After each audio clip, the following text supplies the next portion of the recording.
to your panel room real quick. Rehearsal. Yes. Okay. All right. So we can start. Okay, me too. All right. Ooh. View, full screen, present. Okay, can you see my slides? I do. Okay, is it being blocked off by a bunch of blocks on the right, or do you see my video window? We only see the PowerPoint. So we don't see your blocked off windows of other people. Oh, excellent. So everything's working swell. All right. Okay. Oh yeah, there you are. And you're, yeah, I think we're on the, well, at least on my screen, we're on the right side a bit, but far enough off not to block the slides there. Okay, I see what's going on. Okay. All right. You're a little far away from your microphone. Okay, is this better? Make a little jury rig a stand here. Give me a second. Oh no, drop my papers. All right.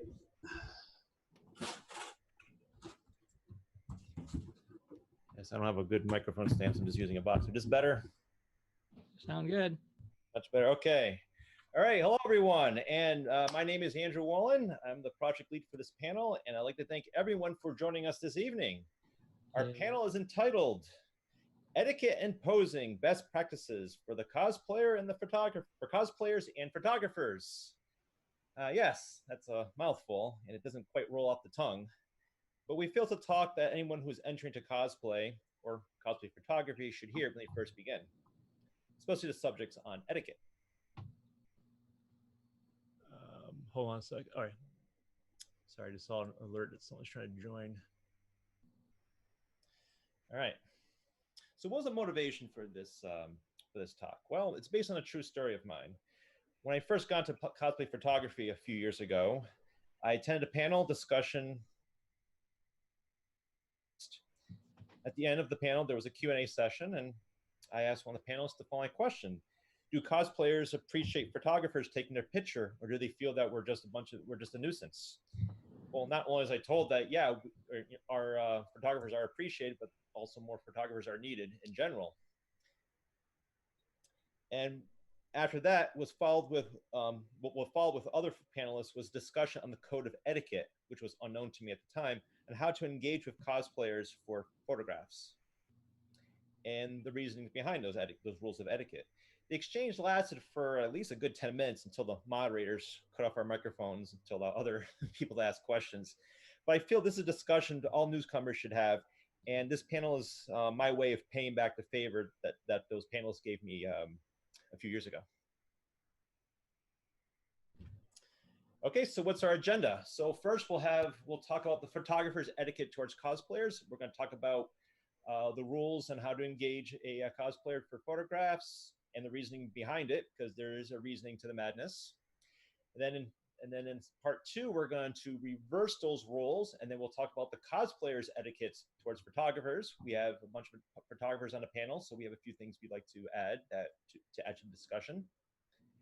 And of course, when you do a photo shoot, you want to have photographs that you can share online. So then we're going to go over the etiquette of how to post images online and how to tag them appropriately.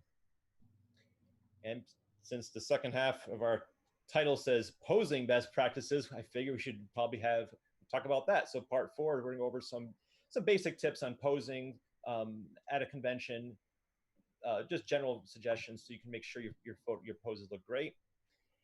And not every photo shoot session will come out great, and not every cosplayer and photographer will gel well. But then there are times where you may find the photographer be a little creepy, or maybe the cosplayer's a little creepy themselves. So maybe you want to try to get out of that situation and leave what seems to be a situation that makes you uncomfortable. So we're going to talk about some exit strategies to exit those situations, and then we'll end with a Q&A session. But first, let's meet our panelists. So the first person there is me, Andy Wallen. You may not recognize me, but people recognize my logo for some reason. So if you recognize my logo, thank you. This is my 3rd year doing cosplay photography. even though the third year has just been sitting at home because of the COVID-19 pandemic. I've been focusing on doing portrait photography as my way of getting into cosplay photography. So I specialize in doing that. And if you want to reach me online, you can find my screen name for both Instagram and Facebook is Andymon Cosplay Photography. Next in our panel, we have Ant Bohel. So Ant, welcome aboard. Tell us a little about Hi, everyone. I'm actually a wedding photographer. So I've been doing wedding photography for about 4 or 5 years now. And then I got into cosplay photography, supposedly my first full year this coming August, but we're living in strange times. So I'm still definitely a rookie when it comes to cosplay photography. So yeah, I'm just here to give perspective on professional side of things that overlaps with cosplay photography. Excellent. And our third panelist on the photography side, we have Ty Leitner. Ty, what can you say about yourself? Share some interesting tidbits. Yeah, I'm Ty. Yeah, also a cosplay photographer based in Massachusetts. My portfolio is at luminosphoto.org. And I've been doing this. I'm not sure how many years I've been doing this, but but it's a very fun challenge. And what else do you photograph? I see like the photograph Godzilla. You see Godzilla in the background there? Oh yeah. Well, it's like I also make YouTube videos about Godzilla and other fun YouTube videos, but mostly reviews and news about Godzilla, so which also keeps me busy. Awesome. Now let's meet our cosplayers. We have 3 special guest panelists. Let's start with Carly Quinn. Hello, Carly. Hello, Harley Quinn. I cosplay a lot of Harley Quinn. Yes, how many Harley Quinn cosplays do you do? Over 30 different versions I've done. So, like this was an original one I made, Marilyn Monroe Harley, and then in the Birds of Prey movie, like a couple years later, they put her in Marilyn Monroe. So, I mean, are you collecting I any don't know. royalties? There's a lot of different versions you can make. Are you collecting any royalties on that idea of yours? I know. Well, maybe next time. All right, next we have Mink the Satyr. I keep calling your last name Satire for some reason. Is it pronounced Satyr? And technically, I am but a satire of everything, really. But yes, it is Satyr, like the mythological creature. Hi, everybody. I'm Mink. I've been cosplaying for 7 or 8 years. I don't know. I feel like it's a prime number, but it could be a easily divisible by 2 number. Who cares? I've been costuming for like 17 or 18 years. So however long I've been cosplaying, just add 10. It's a real easy addition problem. I specialize in Pokemon cosplay and Gajinka, but that is not the only thing I do, but it really does feel like it sometimes. So how many Pokemon characters have you cosplayed so far? Over 9,000. I'm kidding. That would be insane. I'm on a quest to cosplay all of the original 151 Gen 1 Pokemon. I'm like 32 deep, which feels like not a lot, but I'm going to remind you that if I make 1 Pokemon cosplay a month, that's only 12 per year. So when you recontextualize the number that way, you'll know how many years I've been at it and also how many years I've got to go. So according to my quick mathematics, you have about 90 to go through. So that's about 7 more years. Why do you do this to me? But this is my 7-year itch. I know that it means something else, but this one's mine. Awesome. And finally, we have Makeup Mermaid Cosplay. Hello there. Hello. Hey. Thanks so much for having me. So I'm a cosplayer from the New England area as well. I specialize in fantasy creatures, mermaids, vampires, fairies. I do a lot of different types of characters. I'm here today as Viktor Nikiforov from the anime Yuri on Ice. But yeah, you can find me, Makeup Mermaid Cosplay, Instagram, TikTok, Facebook, YouTube. And I've been cosplaying for 5 years now and competing for round 2. Awesome. So you do mermaids and vampires, I hear. Yeah, we have an interesting spectrum of characters. Awesome. Okay. Whoa, pressed the wrong button there. Okay, so we're gonna go right now. And hold on a second, we got someone trying to get in here. Yeah, you don't need to worry about Okay. that. Yeah. Okay. Yes. Sorry, that was not for this room. All right. Thank you, voice of God. Yes. So we're moving on to our first subject here: photographers' etiquette towards cosplayers. Okay, so rule number one, the word TOG is an abbreviation for photographer. So if you see the word TOG, it just means photographer. So rule number one, always ask cosplayers for their permission before they're taking their photo. So let's start with our cosplayers. Whoa, I lost my video windows here. Uh-oh. Okay, so Brief shout out for Zanxiety, who let us use this photo of them because it is 10 out of 10. yes. And these buttons are available for purchase as well. They're Etsy by the cosplayer. You can kind of zoom in on that piece right there. It has the cosplayer's information. So if you guys want to check that out, they'll be up. Oh yeah, yeah. Also, I think if you just search Google for "this photo was taken without consent," you can find them listed on Etsy. Another way to do it. Awesome.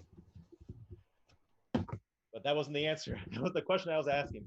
But anyways, so we'll just start with all right. We'll start with Mink. So why should I ask our cosplayer for their permission before I take their picture? Well, it's just polite. I don't want to be caught unaware when someone's taking a photo of me. Generally speaking, if you ask me for permission, I will pose, and the picture is going to be way better than if you catch me in the middle of a sentence to one of my friends and I'm making a stupid face. So it's really a way of preventing someone from getting you an unflattering or an embarrassing picture, or in just general, just preventing bad pictures of you being taken. Your microphone's muted. Sorry about that. Oh yeah, I mean that's a reason, certainly not the only reason, but yeah, when you're in cosplay, you really want to think about like how you are representing yourself to the world, and to some degree, unflattering photos is not a great way to represent yourself to the world. So having some margin of control over that is really nice and really helpful. But also, like knee-jerk reaction, it's a respectful thing to do. If you're going to treat me like an object that doesn't really look at me as a human who has feelings and might not want to be photographed right then in that moment, but if you treat me like a person, well, then you're just being considerate.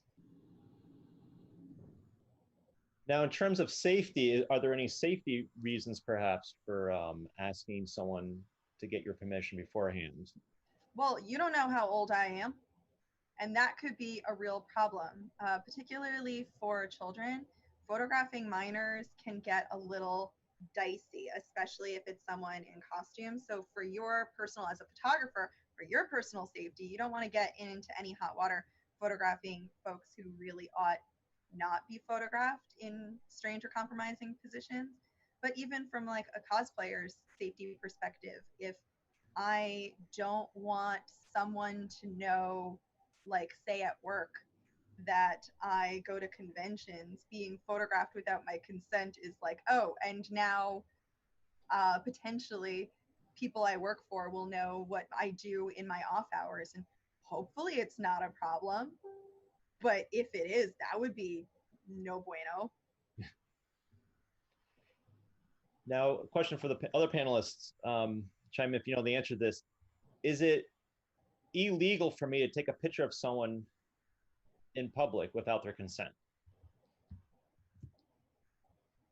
It is not illegal to do it, but something being illegal versus something being ethical, those are two different things.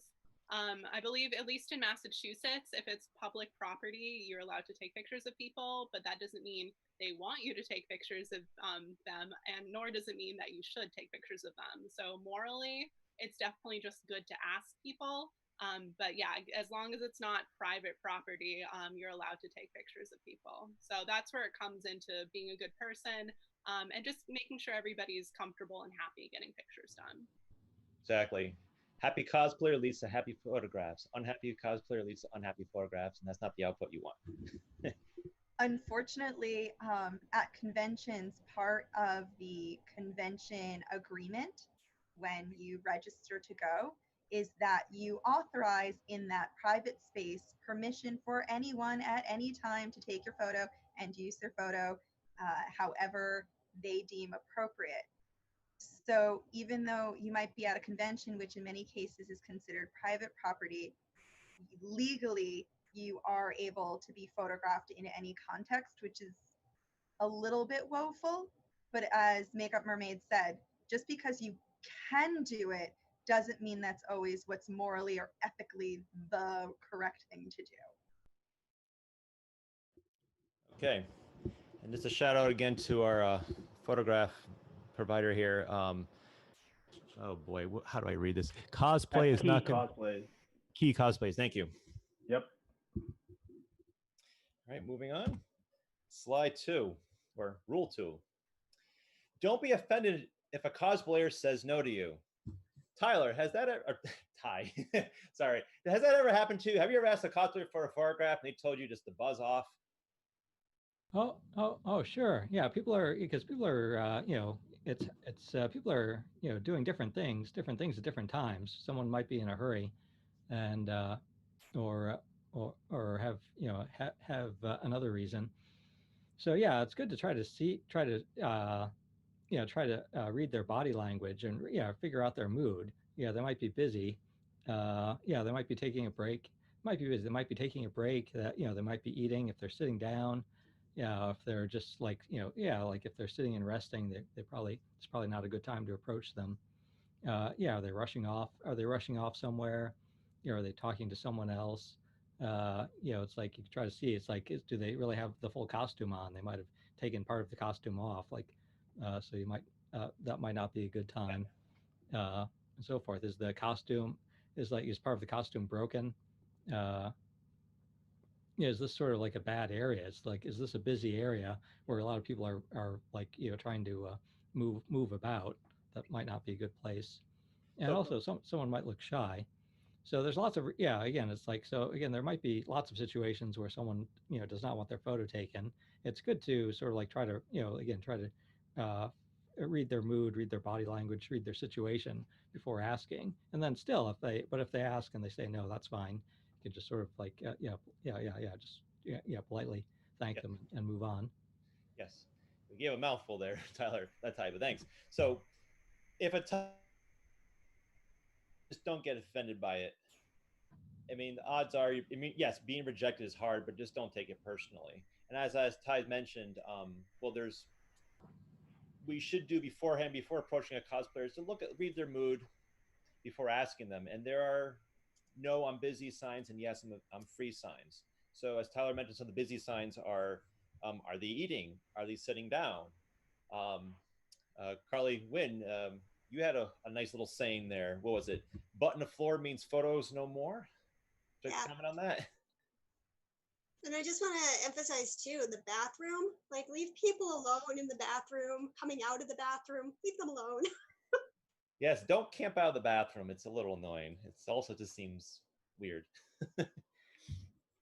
Another busy sign would be, are they rushing somewhere? Do they feel like, do they look like they're trying to get somewhere? Some cosplayers will just say, no, we'll give you a hand wave. And some they may feel coerced to doing a photograph. Just, if they look like they're rushing, just let it go. Like Tyler also mentioned, is their costume off? Are their gloves off? Are they on their phone talking to someone? That's a clear sign that maybe they're not really in the mood to get their picture taken because they want to focus on something else.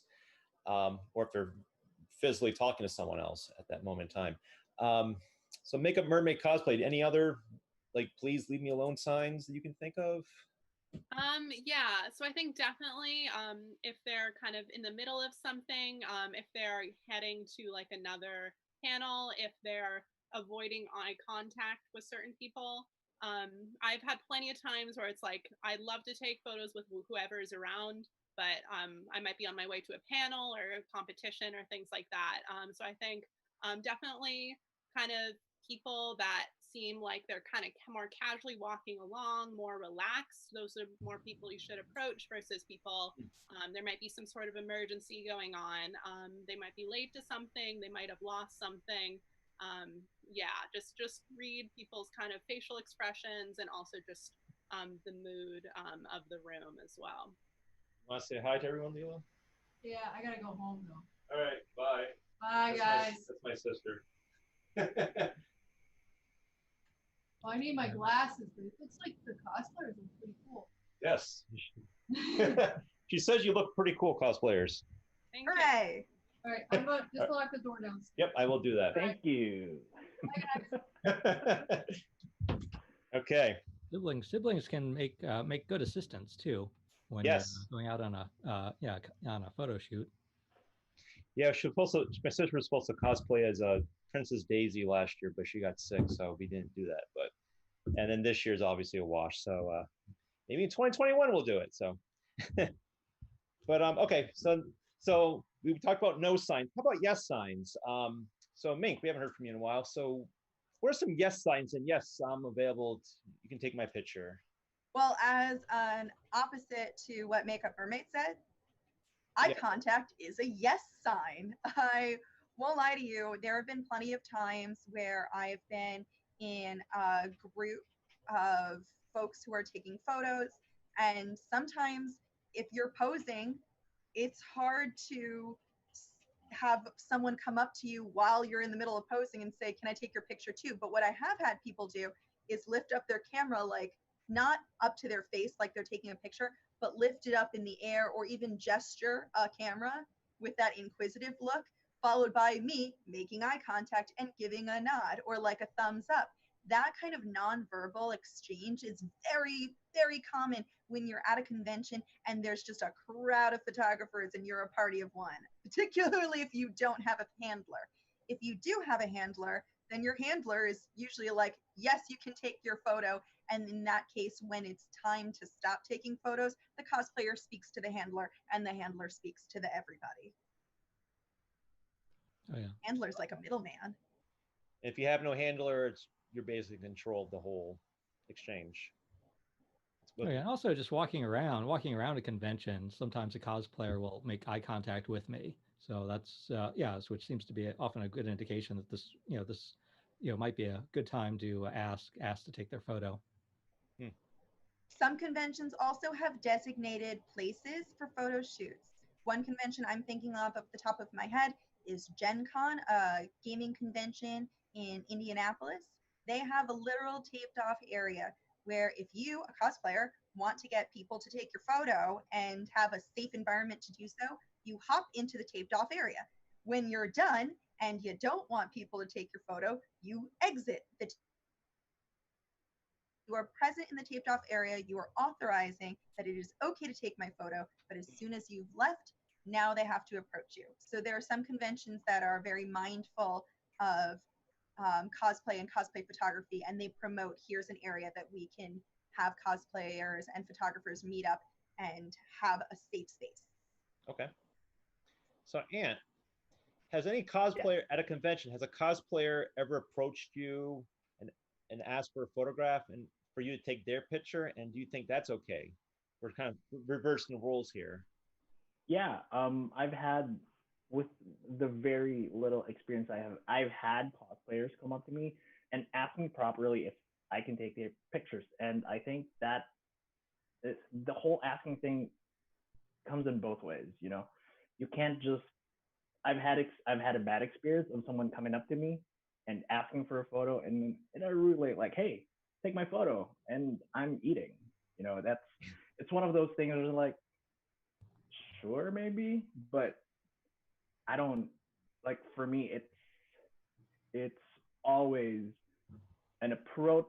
Always goes a long way. Like a proper approach always goes a long way. Me as a photographer, I approach cosplayers how I want to be approached, which is nicely.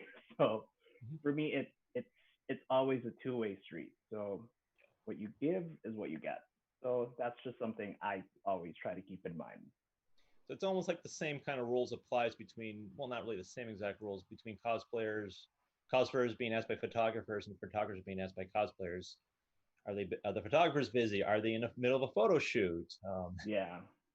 Now, what I've done is I've given people my card if I was like going somewhere in the middle of a shoot, say, no, here's my card, but if you want, give me a call or send me a text message, and I'll work a time with you. And sometimes I manage to get a shoot within the next day, but in the middle of convention, it's always a madhouse, so it's usually hard to schedule something during the day.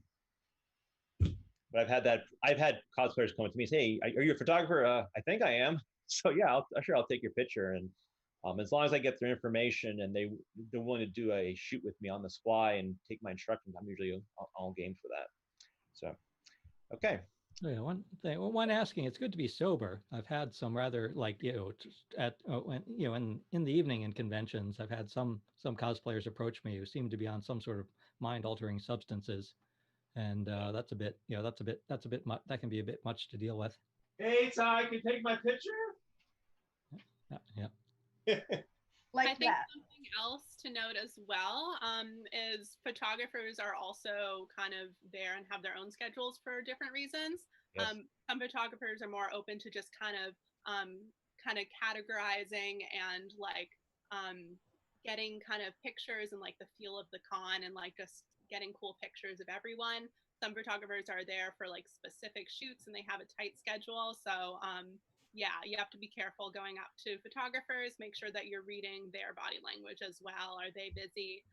Do they have like 10 shoots that day? Or are they there also to like just get kind of cool pictures just like you are? Mm-hmm. And I just want to wrap up by talking about one subject that Ty mentioned. Well, by the way, Andrew, we have a raised hand. I don't know if you noticed. Oh, we do. Michelle Holmes. Oh, hello, Michelle. Can she talk, or do we need to go to chat window to see what the question is? She should be able to unmute herself. Okay, unmute yourself. This is Larry King Live. You're on the air. Hello, Michelle. Oop. I'll give her another. Oh, okay. Moving on. Yeah, I think the hand went down, so we'll try. Oh, yeah, maybe later.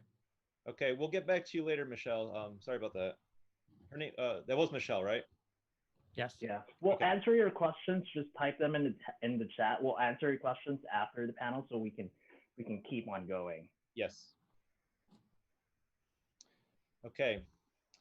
Oh, before I continue, I just want to mention one thing. When it comes to candid or shots in the hallway, well, actually, excuse me. Ty mentioned that maybe one no sign would be you want to take a picture in a busy area, like a busy walkway. And that would be like an obvious no, busy kind of sign. And one reason why I would say that is because security will probably see you, like especially at PAX East, they'll say, no, the security will approach you and say, no, you need to move along, and they're going to ruin your shot anyway. So what's the point of taking a picture somewhere where it's going to look terrible anyways?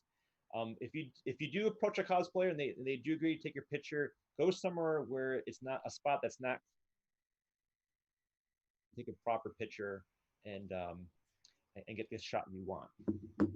All right, rule 3. Don't jump in when someone else is photographing a cosplayer. Ask if it's okay to take an image. So Ty, this is one of your pictures. Tell us what happened here.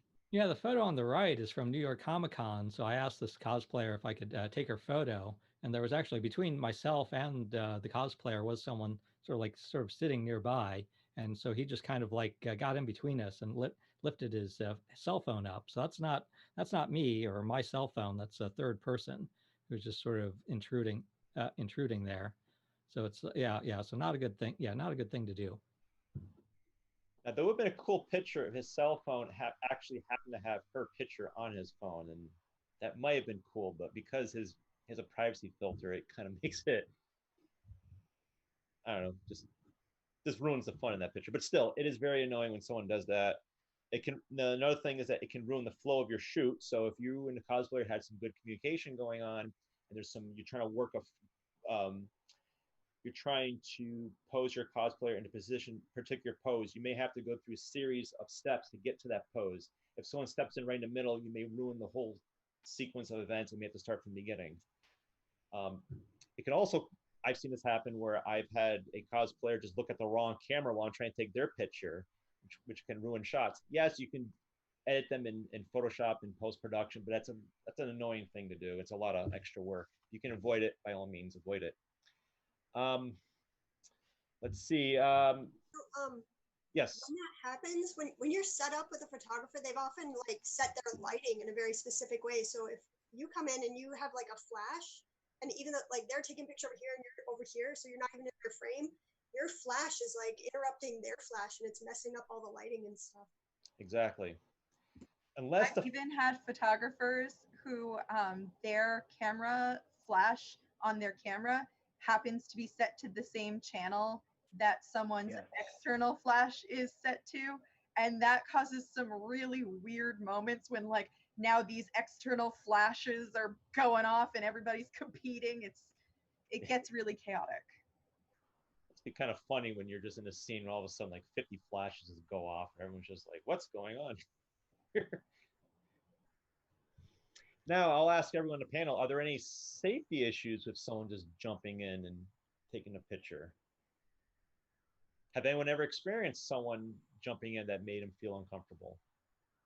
Yeah, I think definitely one, making you feel uncomfortable. A lot of times it's like this is happening when you're kind of in the middle of a kind of prearranged shoot. You had like a location at a time, whether it be a paid or an unpaid shoot, it still is like this prearranged kind of location.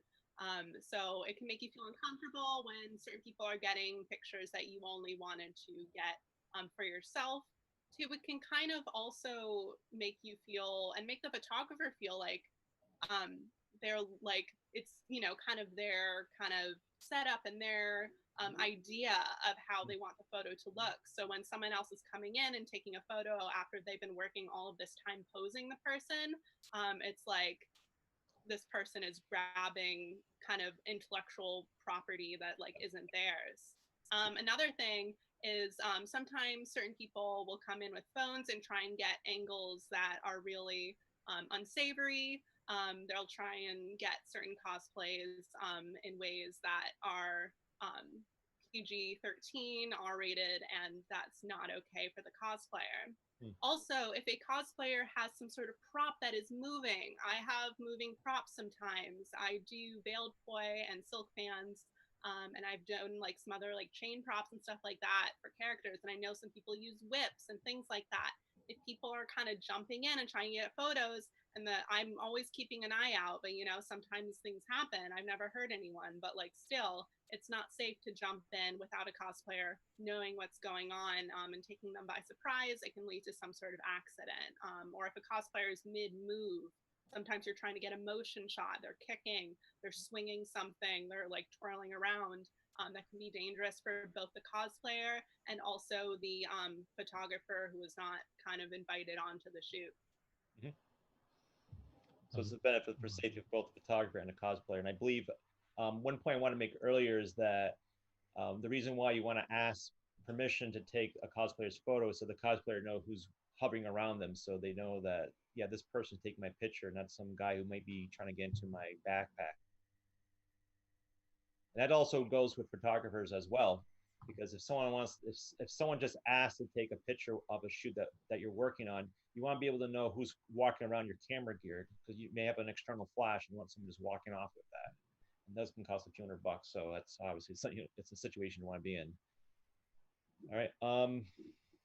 Yeah, someone's one comment we're getting is about like, yeah, Deadpool cosplayers. Sometimes will try to sort of jump in when a photo is being taken. I don't know how folks have tended to deal with that situation. Yeah, I've actually had people try to photobomb like in the background. Yeah, it's funny for like once if they're funny. I've had one guy ask me, "Can I photobomb?" And I said, "Yeah, sure, let's try it out." When they ask, it's funny. When they don't do it, it's like you're just wasting my time. Go away. I mean, it's funny if they get it right, but at the same time, you have a limited time. The cosplayer has a limited time off time, and trying to be funny in a situation where it's maybe not be appreciated. So always ask, but do ask, because sometimes an intentional photobomb can be kind of funny when it's done respectfully. One thing I don't know, I think Ty, you mentioned this when we had our brainstorming session. If your session is interrupted, try not to be rude to the person, else you may face aggression. Anything you want to add to that? Just general, just try to be cordial with the person so that they don't take it the wrong way and just make a big scene. What to do if someone is interrupting there? Yeah. Oh yeah. Well, I just try to be. Oh yeah, I just try. Well, I think it helps if both the photographer and the cosplayer just try to speak up very politely. That we're sort of like, this is sort of like we're doing something prearranged. We're doing something prearranged. We've got a limited amount of time, and then usually folks will back off. We'll understand that and back off. So it usually resolves things pretty well. Okay.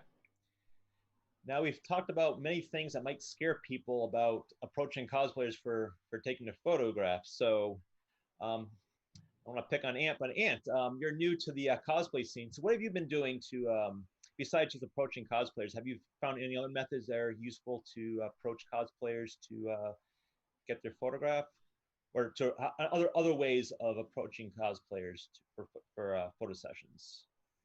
Aside from social media, I have had the luxury of being able to just walk up to a cosplayer and just asking them properly.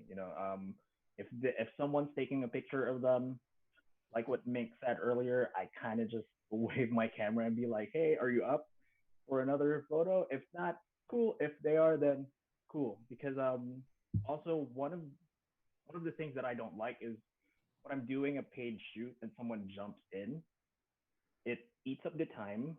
We kind of have to do that. It ruins the flow. Kind of have to get back into the flow of things. You want to be accommodating to everyone, but at certain points, it's really not helpful. Just a reminder for everyone who's want to try cosplay photography, don't just jump in.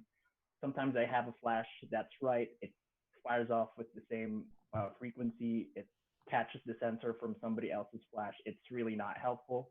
We all want to get proper and amazing photos. There's just a proper way of doing things. As I adjust my camera there. Yes. But you mentioned one thing there. You approach cosplayers on social media. Like, do you go to like the convention's main social media page, whether it be on Facebook or Instagram, and just say, "Hey, I'm doing a photo shoot. Here's my portfolio." Yeah, well, for me, it was a different kind of thing. I kind of posted just social media tagged the convention that I was going to, and then tagged the cosplayers that I've worked with, and then people just kind of just jumped in and like, "Hey, we see that you're going to be doing a photo shoot," and all that. I don't think I've ever jumped in to post that I'm going to be doing. Oh, I think I have on Facebook groups. I think that's the only time I've really advertised from a convention page. Okay. One thing I wanted to add was another good way of meeting cosplayers or approaching cosplayers, just at a general meetup. I think one of our cosplayers mentioned that a lot of conventions, they'll just have like a meetup for characters for a particular genre, whether it be like Legend of Zelda, Star Wars, etc. So if you want to get a few characters from that series together doing something, and if you just want to do one-on-one shoots, you can at least approach some of the cosplayers and maybe, yeah, we can meet later, or maybe we can do it right now, depending on their situation. I do want to mention one thing. If you do post a portfolio online, or if you try to post a message online asking cosplayers to if they're interested in doing a photo shoot, be sure to include photographs that are diverse, show people of different genders, races, body types, etc., so that they know that you're not just trying to go after one particular, I guess, mindset. Does that make any sense? Anyone want to comment on that? Yeah, I can add on to that. Definitely one of the problems within the cosplay community is kind of idolizing a certain kind of type of cosplayer, which I feel like we've been trying to work for more towards a diverse kind of group of cosplayers and celebrating that anyone can truly cosplay. And when advertising, it really kind of puts people off from photographers if they're only kind of picking one type of body type, one ethnicity, one gender. I've seen a lot of the times it ends up being more traditionally attractive, thinner, Caucasian white girls, which there's nothing wrong with people, like anyone who cosplays. It's just when that's the only person you're seeing, you're not seeing yourself represented for other people. And this just kind of leads to this kind of stigma that there's only one type of cosplayer that should be celebrated. Versus what the reality is, which is that anybody can cosplay as long as they're having a good time and being respectful. So I think kind of it's both bad for the photographer because it means they're going to get less business if they do that, but it also is bad for the community as well. As a client, I want to make sure that my demographic is represented, whatever demographic that is. So if I am recommending a photographer to a male cosplayer, I want to make sure that the photographers I recommend have experience with male cosplayers and can represent them accordingly and can highlight their features and make them look good. If all I see a photographer do is produce photos of scrawny white girls, then I might not recommend them to my friends who have diverse body types or skin tone because I don't know if this photographer can really show off how beautiful or splendid my friends in the community might be.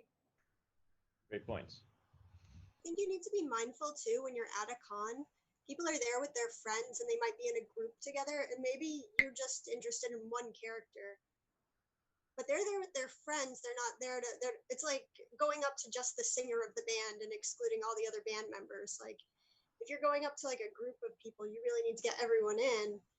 And when that happens, I have a friend who is a person of color, and she got completely skipped. And they were there together, Final Fantasy group, and just completely blown off by a photographer, and it really scarred her for life. I think it's like you just got to be mindful, you know. Yeah, it's good when approaching cosplayers. Like, I try to ask. It's like, are you guys here together? Because sometimes they, sometimes they are. Sometimes it turns out they're not. Sometimes they've just like there's just two people that are came independently and we're just chatting for a moment. But I try to be I try to be very inclusive. Like it's like, oh, who's here together? Let's get everyone. And if I do want, I might if there's time, I might also try to get each person individually. But you don't want to go up to a group and just and not photograph everyone. Okay. All right, we're going to move on to rule number 4 now. Know how to act around a cosplayer. Panelists, is this acceptable behavior that we see on the screen? Only when it is consensually agreed upon by all parties. Okay.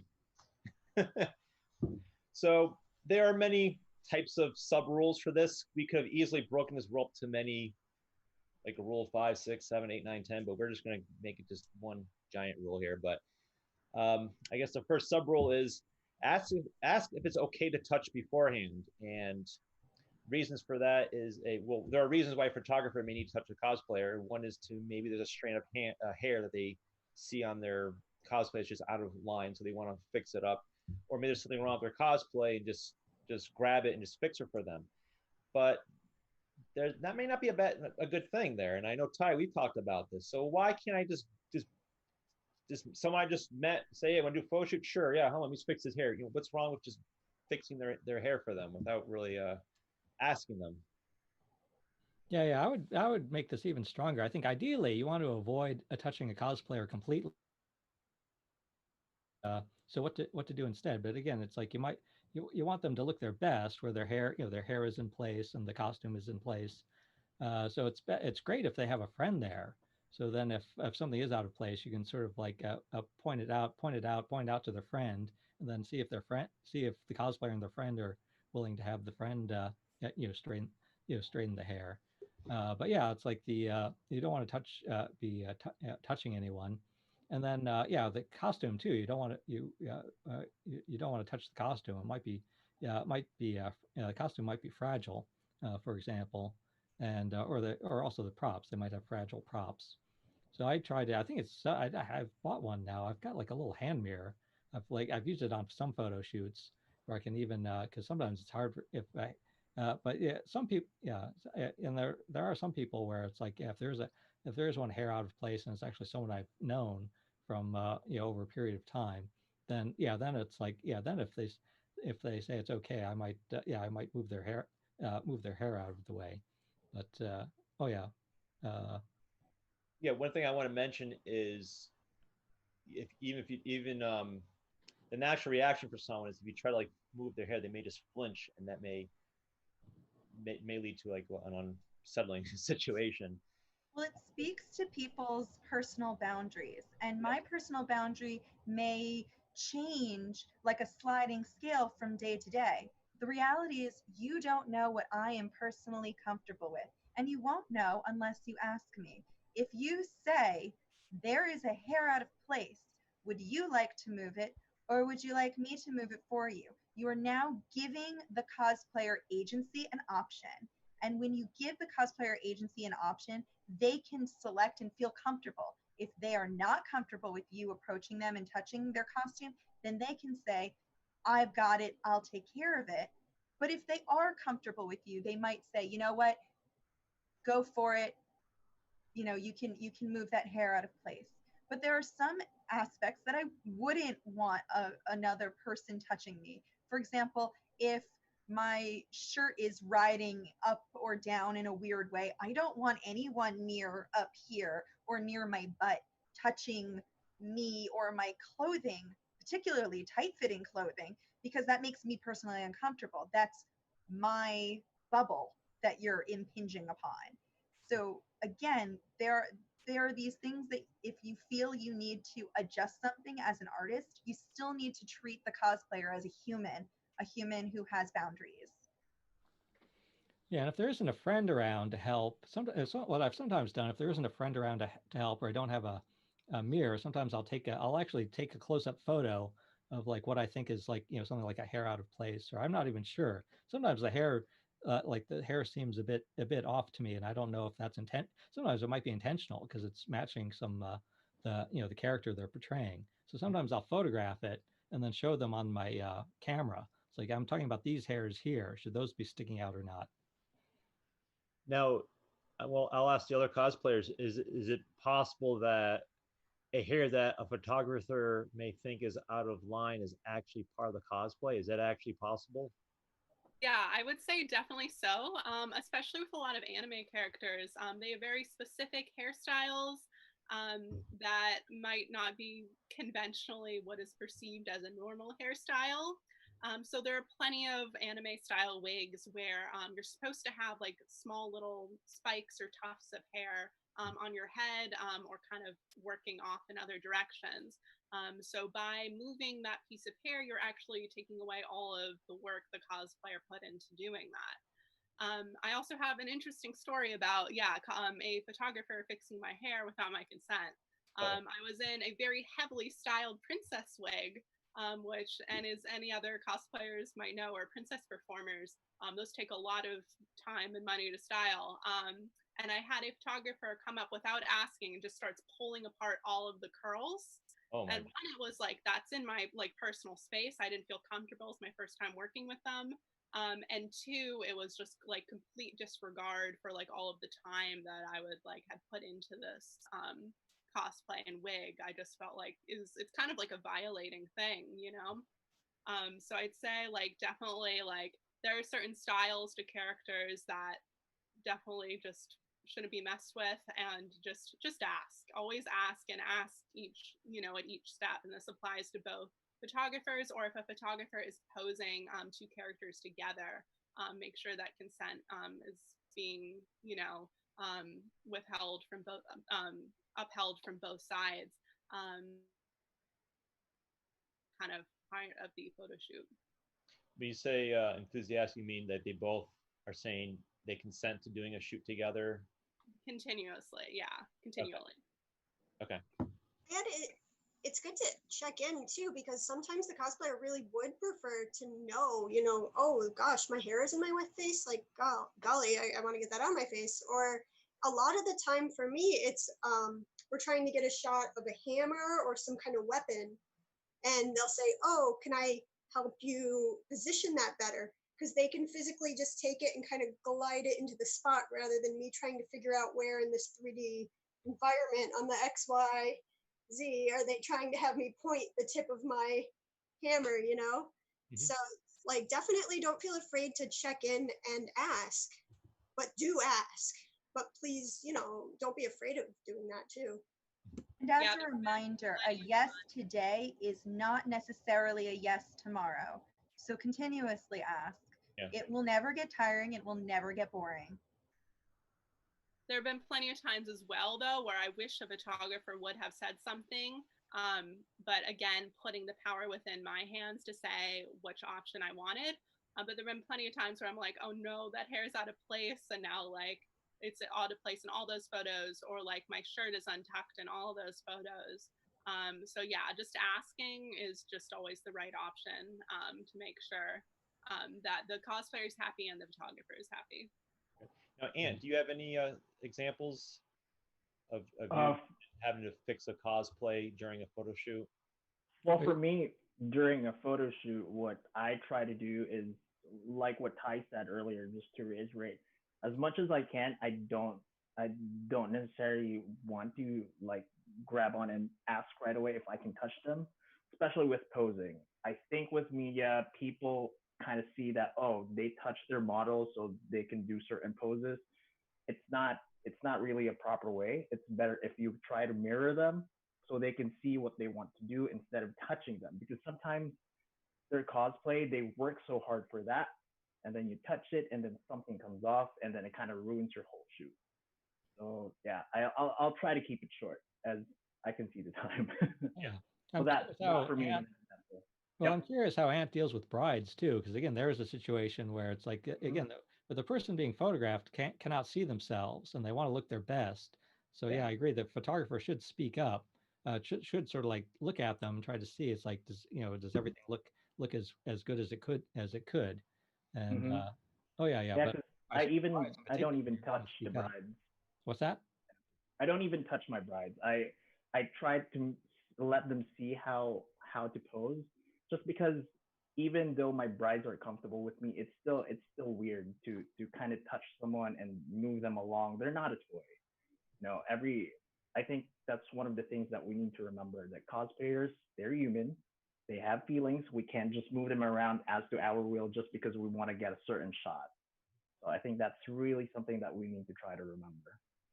Now, a follow-up question for you, Ant. Have you ever had like, I mean, going back to the topic of having a friend or a handler to help out, have you ever had like a bridesmaid or the mother of the bride or some other friend or Yes, relative actually do the work? yes. Yeah, let me go fix the veil. Let me go fix her Mhm. dress. Let me fix the train. You've had that happen? Yes, I've always like before any shoot, I take one pic, review everything, ask someone, tell them what's up, tell them if their hair is in the way, tell them if their dress flows a little bit differently, and then I ask them if someone can do it, if she would like to move it herself, or I can have my mother, the mother of the bride, move it for me, have a bridesmaid move it for me. So yeah. Okay. Now, the other thing I want to mention is that between a cosplayer and a photographer, it's always good to ask about the character that they're cosplaying and how they want to be portrayed, and also ask about their props. That comes down to just being familiar with their character, and I guess we'll also talk about this a little bit more. So I'm not going to, in the interest of time, I'm not going to dwell on that too much. Um, Another thing is when you're photographing a cosplayer, don't ask them to hold a particular pose for too long, because they can obviously tire out, and this pose can go from being a really sharp pose to just getting less and less sharp and getting stale with time. So, Ant, you had something to say about that? Yeah. With poses, especially with cosplayers, and even if they have props or not, it gets tiring taking just one shot. You can always come back to it. It's something that if there's no more energy, or you got to think about the cosplayer too. They can't hold their poses as long as you want just to get the perfect shot. If it's really something important, you can always move back to it, you know. Yep. And because there's such a limited time, you don't want to focus just on one shot. You got to keep the ball rolling. You'll get, because once they know what to do next, then they can even do it a little bit better the second time around. So it's always good to come back to it too.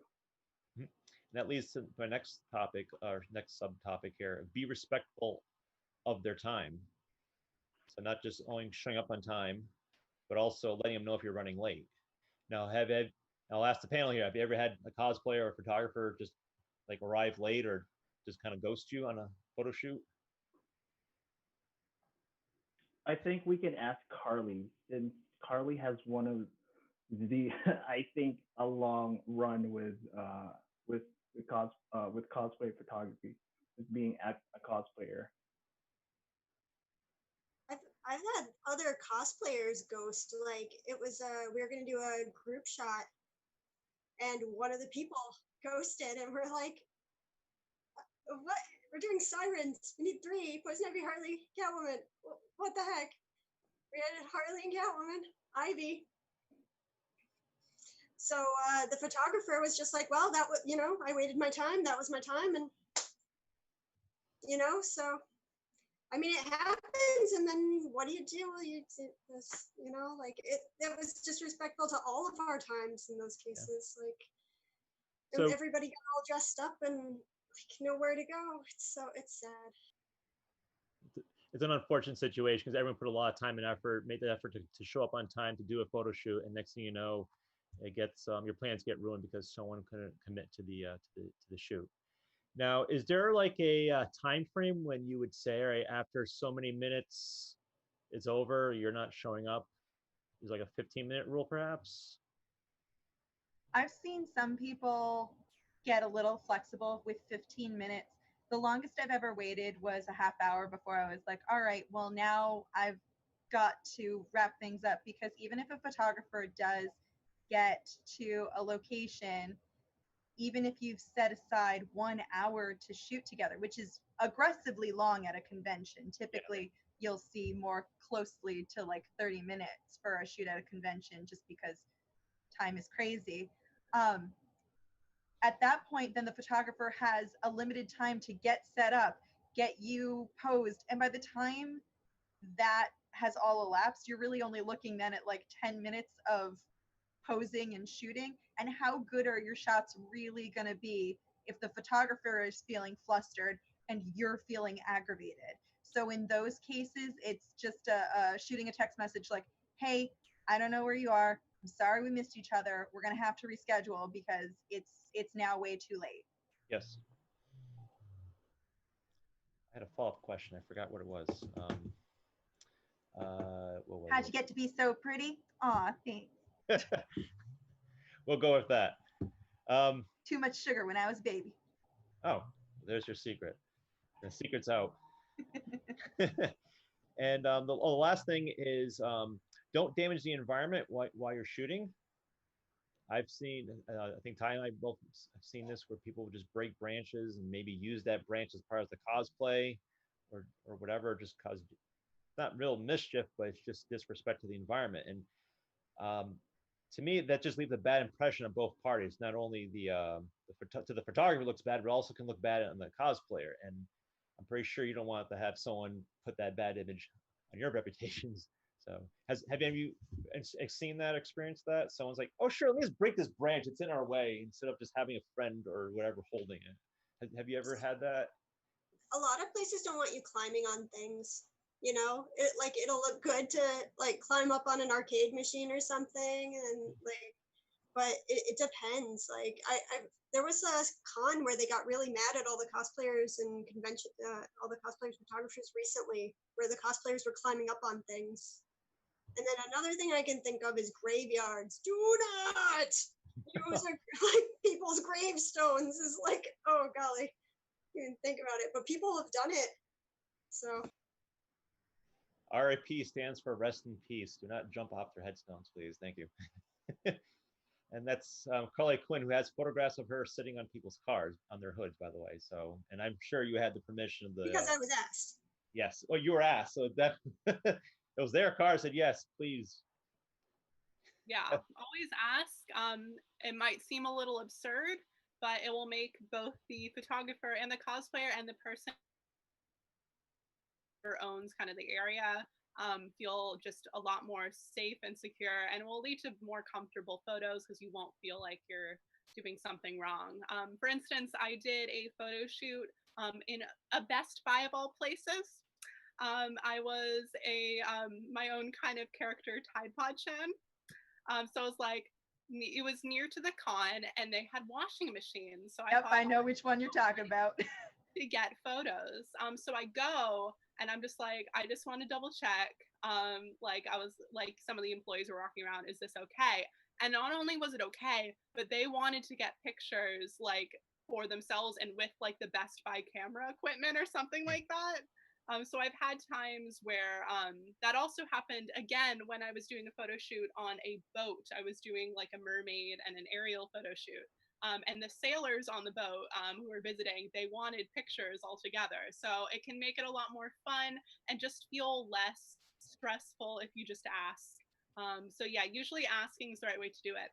Another thing about nature too is making sure that your cosplay is not only gonna not damage things, but like also just like not fall apart and hurt the wildlife as well if they could eat parts of it. Another thing I've noticed, a lot of people pick flowers during their shoots, which I say if the things are already on the ground, that is totally fine to use, but don't just start ripping out flowers and stuff like that to use for shoots. That's pretty damaging unless they're like weeds or something like that, like dandelions. But like, yeah, don't just start ripping out flowers because it will start with like one, and then it will just end up being like every cosplayer will start doing it, and it's not nice for the venue or the just outdoor wilderness for people to start doing that. Yeah, rule of thumb: take nothing but photos, leave nothing but footprints. Yeah. Yes, the National Geographic way of photography. It's right. And even clean up as you're going. I've done a lot of beach shoots. Try and take some of the trash that people left behind with you, and then you're leaving the place nicer than when you found it. Yep. I want to add that also damaging the environment. Oh, we got someone trying to enter in, moderator. Damaging the environment also looks bad to the people holding the convention, and that may actually jeopardize that convention from being held in future, So if they see people like climbing somewhere where they shouldn't be climbing or just damaging the flowers, they're going to say, you know, these people are too rowdy. We don't want them back next year. And I remember what I was going to ask before. This is just repeating a theme that to get back to what Mink was saying. Having a good relationship between a cosplayer and the photographer is very important, because if they're both being rushed in the photographs, the quality output will show that. So if there's if the cosplayer feels rushed, it'll show up in the photographs. If there's a good relationship, if the cosplayer feels comfortable, the photographs will show that. So it's very important to respect their time and make sure you give plenty of time to do the shoot properly. Here's a question for the we're gonna, before we close this off, let's ask the photographers here. Like, how do you dress and present yourself at a photo shoot? Is it important how you dress? And you're nice black shirt and red tie there. That's is it best to wear a black shirt? Why not like a multicolored shirt like mine? Yeah, just for me, personal experience, especially with brides, if I wear something colorful or bright, it bounces off your subject. And also, I just like looking like I know what I'm doing. So I you know, it's, for me, cosplay photography or photography in general is a fun thing to do. But for me to be able to approach people, I think it's always better to look a little bit presentable, a little bit more cleaner. So it's not just me with my tank top, just trying to like, hey, can I get your photo? You know, it's a little bit better if I ask, like, looking like this, hey, can I get your photo? And you know, it just works wonders, I think, when you look presentable too. So yeah, this is what I wear for work. So this is this is like something easy for me to get into. Also, it's important to speak clearly and professionally when you're approaching a cosplayer. If you're not sure, if you well, if, I don't want to say pickup line, but it's good to approach a line to talk to someone. And say, hey, work on a line. Say, hey, might take your portrait, or do you have 10 minutes for me to take your portrait? Something like that. Just practice it in the mirror and practice your delivery so you don't sound like, hey, photo, is it okay we take your photo? And you're like, huh? In teaching, we call this a social, like strange to wrap your head around, but especially if you are dealing with that social anxiety of approaching someone, having orally rehearsed and practiced a line that you could then deliver will help give you the confidence to appropriately go up to someone, especially if you're feeling a little verklempt and intimidated by them, to say, hello, I am a photographer. I like your costume. I would like to take a photo. May I please take a photo of your costume? That whole litany tells who you are, what your purpose and intent is, and that you are asking. So you've lined it all up. So feel free to use that social script by all means. It's one of my favorites. All right, I'm going to steal that. Do I have your permission to steal it? You have my consent. Okay, excellent. See, I asked nicely too. You did. And then I granted you, and I grant all of you at this panel, consent to use my social script. I write them all the time. Awesome. Okay. It's 8 o'clock right now. We have permission to keep going. You guys want to keep going? I'm Yes. here.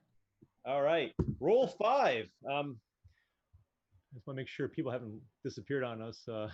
Oh yeah, we still have. Oh yeah, we still. Yeah. People. We still have people in attendance. Okay, good. Whoops. All right, good. Rule 5. Always exchange business cards after a shoot. So Mink, why is this important? Because I want to find my photos later. Here's a fun fact. I am a little bit of a cosplay narcissist. When I make a costume for a convention, I haven't photographed it. I barely finished it in time for the convention. So I don't have any photos when I want to tell people like, guys, I made a new costume. They're like, great, I can't wait to see it. And I'm like, hey, me too. And sometimes when I get these haul shots that I think are going to be absolutely bangerang, if I don't have your card, I don't have a way of getting that photo myself, which is woeful because obviously that's the only record I have of the costume. I don't have a fancy camera. I'm not taking good photos that aren't like crappy cell phone pictures. Like, come on now. So from a clearly like egotistical standpoint, I want to see the photos that you took. And this is the way I could see the photos that you took. So it's a good way of just keeping track of it's a good way of just getting back to the photographer that took your picture. And if I had a real blast, I want to be able to tell the photographer, I like your work, I had a great time, I want to follow your work, I want to hire you in the future. Like, I've met the majority of my favorite cosplay photographers at a convention, or conversely, I've met them because they photographed my friends. I've seen my friends repost their work, and I was like, oh, God, I've got to work with them. Now, I want to mention that also exchanging, as a photographer, it's also very helpful to exchange business cards during hallway shots, or as like Ann and I call them, like random encounters. So you may be at convention in an area where people are taking pictures, like in a hallway, and you approach cosplayer, may take a few pictures, you take their picture, and you give them your business card. If they want your card, again, they can just contact you to contact you, email you, whatever, and then get your picture that way. And basically, the business card gives them a way of reaching out to you if they really want your photograph. Now, I'm sure Ty and Ant, you've given your fair amount of business cards to people. Have you taken maybe some random encounter photos at a con? Do you feel offended when someone doesn't get back to you? If they don't reach out to you? Well, for me, not really. I luckily I haven't had the experience of someone not getting back to me. I think I'm trying to remember. But the business card is also like a nice way of kind of opening that bridge up of communication. So you leave it up to them once you take your photo. If they're not able to give you a business card, at least you give that opening. You open that bridge, open that line of communication. Like, hey, I took your photo. If you want it, here you can see. You can email me. You can send me a message, and let's see how your photo goes. Yeah, I've been trying to work at improving exchanging information because I've taken photos that I thought turned out just wonderfully. I'm so happy with the photo, and I have no idea who the person is. And sometimes you can find out by like if you really don't know. And sometimes I can, sometimes I can find out. I can look for other Instagram photos of the same convention to see if the person appears in a different photo. Or sometimes you can post and just say, it's like, I don't know who this person is. If you know, like, could you please tag them? Me is like, because one thing a cosplayer can do if they don't actually want to print up and carry around printed photos, they could just have like printed cards. They could just have their information written down once and to ask the photographer to just take a photo of it. Like your cell phone, for example. Yeah. It's like actually I had like I've seen one. I saw like recently I had one cosplayer who was actually part of her costume was to hold up a little sign, and she had in the corner of the sign she had her Instagram tag, so that I was able to find her by seeing it on the sign. Or sometimes it might be on their badge, or on the badge or on the back of the badge. They put their contact information, so they can just hold their badge up to your camera, and you can take a photo of that. My favorite photography hack that I've seen other photographers do is after they've taken your photo, if you have a card and they've asked you for it and all that, and you're about to do the exchange, I've had photographers ask if I could hold up my business card, and they take a picture of me with my business card. That way, when they come home with a stack of business cards, they don't have to sit there and try to like go through the process of figuring out who was this card belonging to, particularly if you don't have your cosplay shown up on your card, because why would you? You just finished it yesterday. You don't have any photos of it. That's the point. Should really start doing that. Even as the cosplayer, you get a stack of cards and you're like, who's who? That's why that one photographer writes the number on the card. And then he Tom, we love it. I really appreciate it. Very useful. Now, I do have one story where I took a picture of a cosplayer. I approached her outside and I said, can I take a picture? We started doing a photo shoot. My camera went on the fritz on me. I had to do something with the memory card. It was going to take about 10 minutes. And she said, yeah, we'll stick around. The memory card reformat. Well, it didn't reformat, it just did its thing. And we talked, and then we did the shoot again. And I had her boyfriend hold up. He had like a big white robe as part of his cosplay, and we used that as a reflector. So we put a lot of time again, this nice picture taken, and I gave her my business card, and I said, yeah, reach out to me afterwards, and I'll give you a picture. And I never heard from them. And I tried posting the picture online, saying, does anyone know who they are? This is a great picture, and no one knows who they are. So, unfortunate ending to a great shoot, but it does happen, and you can't take it personally. But at the end of the day, I do have a picture I can still use as part of my portfolio. So does anyone else have anything else to add to this topic, or should we move on? Yeah. I think another thing that could be fun for both photographers and or cosplayers, as you can see here, Mink has like who knows how many cards. Yeah, Mink's cards are literally like Pokemon cards. Like you gotta catch them all. It's true. Yeah, so you can have fun cards for themed conventions or for like new cosplays to show off different work. So yeah, you can have a lot of fun with business cards. I've tried to do ones for different like big cons that happen around holidays. I've done like Valentine's Day cards that look like tarot cards. I've done like Easter themed, like Easter egg themed cards. And like other kind of fun cards like that. So I just say have fun with it. Make sure your information is listed, the most important being handles and things like that.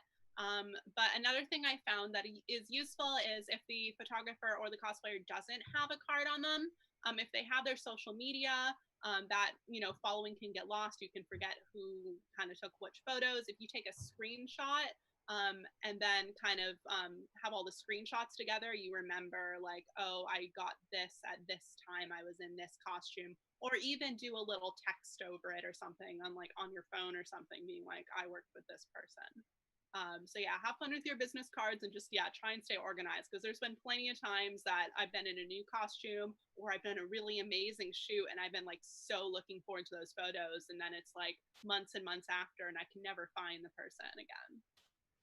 Another thing I do is I keep all my business cards in these little business card holders. So yeah, I do have like Mink's card in here. Oh, you only have one of them. Actually, I have two of them. This one, and I have another one. The one. That's actually how you can tell how you've met me, is which card you've got. Yes. First person shooter tends to record audio. He sets up at a convention and takes many photos of many cosplayers. I think I've seen him like try to on his phone record audio where he what the cosplay is. Then he'll ask the cosplayer if they'll like speak into the microphone what their social media contact is, so he can properly tag them. So it's that's another thing I've seen done. Okay. All right, moving on to us flipping things around. Well, it took us a while to go to that first part there.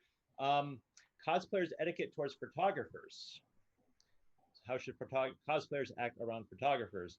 I need to step out for just 1 minute. So, Ant, do you want to take over this section? Sure. Okay. Sure. We are also running out of time. All right. Cosplayer etiquette rules. I think I will let our cosplayer guests answer this one. Why is it important to be on time? I think Mink kind of brushed on it earlier. So let's see. Makeup Mermaid. Why is it good to be on time? I think that it's really important to be on time, unless there's, some sort of big emergency.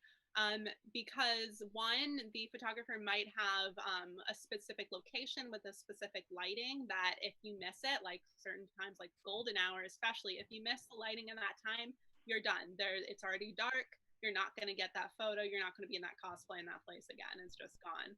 Another thing is just kind of building respect with your cosplayer and with your photographer. That both of your time is important. So try to be on time as much as possible, just so everybody just stays comfortable and happy, and you're not rushing, like as Mink said earlier, to try and last minute get photos and stuff like that, when your kind of whole time block is all scrunched up in one little spot. Yeah, that is true. Mink, why do you think one of the things that we thought about in the brainstorming ideas is it's important to wear the cosplay that you said you were going to wear. Can you explain more about this? Absolutely. So a lot of times photographers like to go the extra mile, and if you have a planned shoot ahead of time where they're anticipating a certain character, then they might have already pre-generated ideas of locations or poses that they want to recommend to really capture and showcase your costume, because any cosplay photography is a collaborative art piece.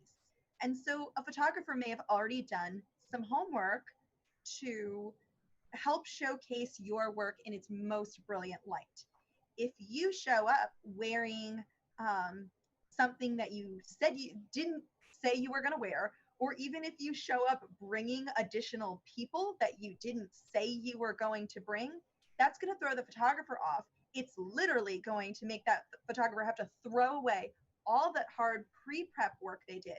And there's no way your photos are going to be as good as if you had come with the photographer and you on the same page. Because no matter what, if one party is caught unaware, then you're going to have to be entering that like anxiety improvisational mode, which is just not going to be as beautiful of a look.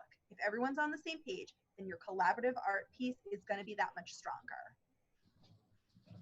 That is true too, because with all the planning and then you kind of throw in a curveball and you're like, okay, I did not plan for this. Certain poses that you have thought of might not appear because of a different costume. Carly, have you ever asked a photographer to show you the photos that have been taken during the shoot?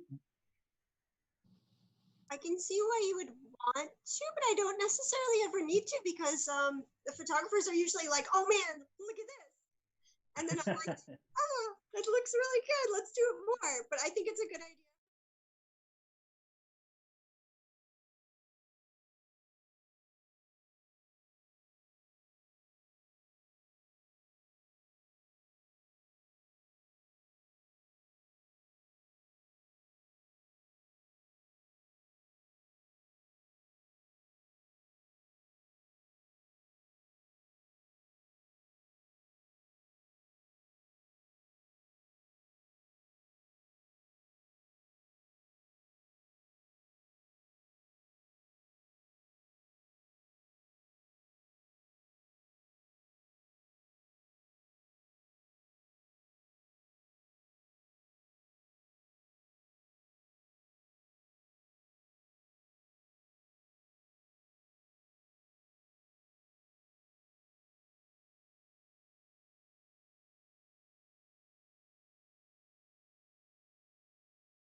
Roll the tape.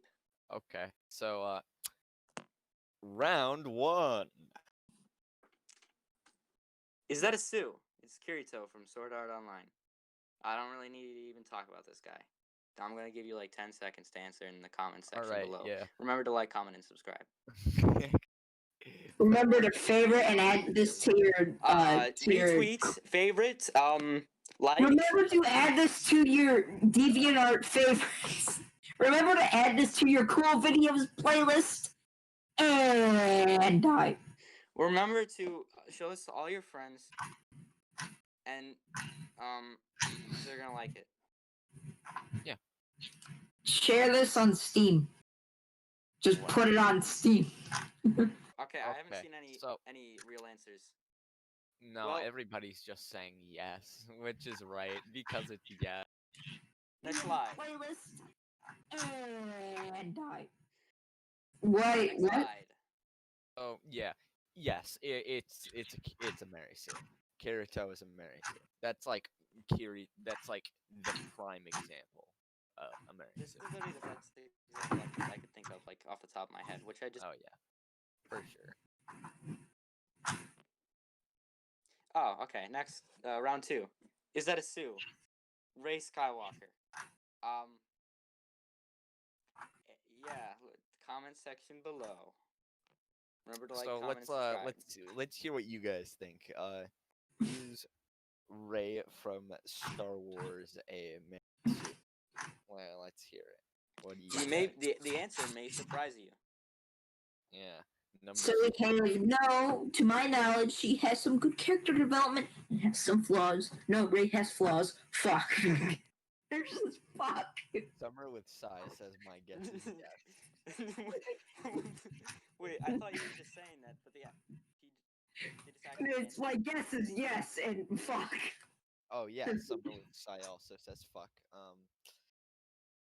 Okay. No, who just turned? So time for the big reveal. Can I get a drum roll?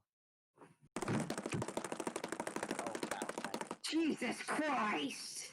So, kind of. Rey is kind of. Too. So, yeah. Rey is that I'll let Nick speak first. Okay. Nick Well. is cute.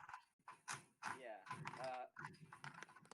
So the reason why it's kinda is because she has some qualities of that you would say are kind of Mary Sue-ish. Now, she's not. I would say that she's only like a fifth as bad as Kirito. Actually, that's even mean. Like, I don't think I can really put them like on the same like level at all. Like, I feel bad even having them like next to each other. But she has some traits, like the fact that, you know, she after like what was it, like one fight with a lightsaber, she like defeated Kylo Ren. Like oh wait, spoiler, I guess.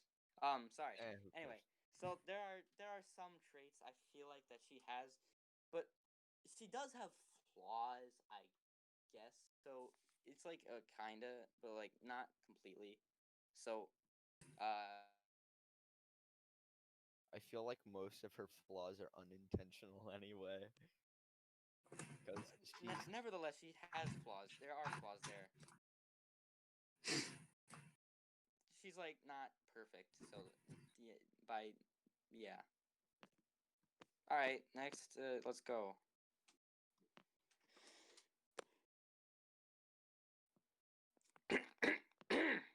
okay, yeah.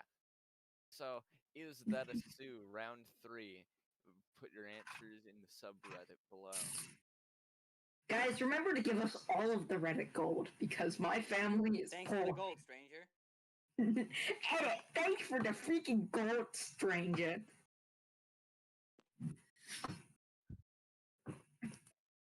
It's Yonder from Yonder Over Wander. Also, shout out to Nate.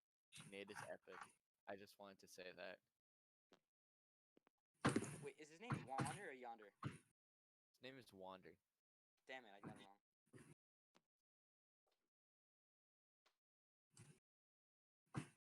Okay, did anyone answer?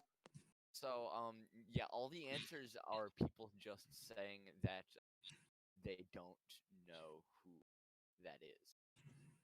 So, I'll just give a brief explanation. Now, you see, the thing about Wander is that the answer is no, but I'm going to tell you why. See, the thing about Wander is that from a brief explanation, it would sound like this character would be a Mary Sue. Because the thing about Wander is that he's a very happy, bubbly character that can pretty much make friends with anyone he wants. And so he kind of just wanders around the galaxy, haha, funny joke, and makes friends, etc., etc.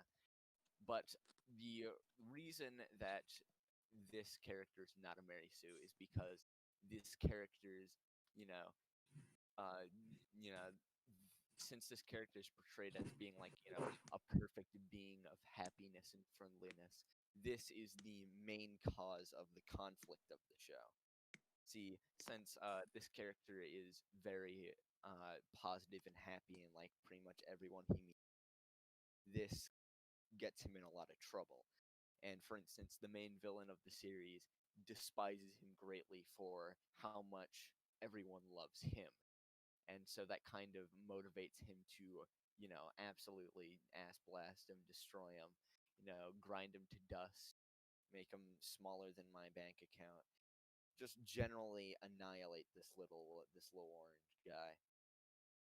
So basically, to sum it up, this character isn't a Mary Sue for the reason that them just being seemingly perfect is used as the main conflict of the show.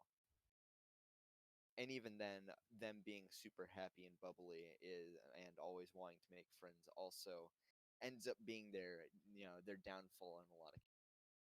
So anyway, pros and cons of working with your friend. So I guess I just talked. So we're gonna let Nick talk first on this one. So Nick, speak words. Okay, so I'm muted. Hold on. Nick, you. Oh my god. Don't worry, guys. I got it, guys. Hold on. Why are you recording from inside an aquarium? Come on, we rehearsed. Nick. Hold on a second. Nick. Nick. How would I just do it? All right. No, wait, I got Here it is. Here. Okay. I like how Nick's the first one to be like, "Hey, we should all rehearse this so we don't mess it up." Nick, why are you recording from inside a Doritos bag? Maybe get All the right. dogs in here. So here's the thing. I'm going to talk first, and then we're gonna have Nick talk once he gets What, out. what about how about I talk? All right, yeah. Theo will talk while Nick tries to, get out of the fucking corn maze or whatever. The corn maze of life. Right. All right, Wait. all right. Can you guys hear me? Oh, there he is. Hi, Nick. Yeah, I'm back, guys. Welcome back All right. to the I'm to the back party. to tell you about the pros and cons of making a comic with friends. God. So, I would say the main con of making a comic with friends is that sometimes it can be pretty hard to get work done. Because when you work with your friends on a comic, it's kind of like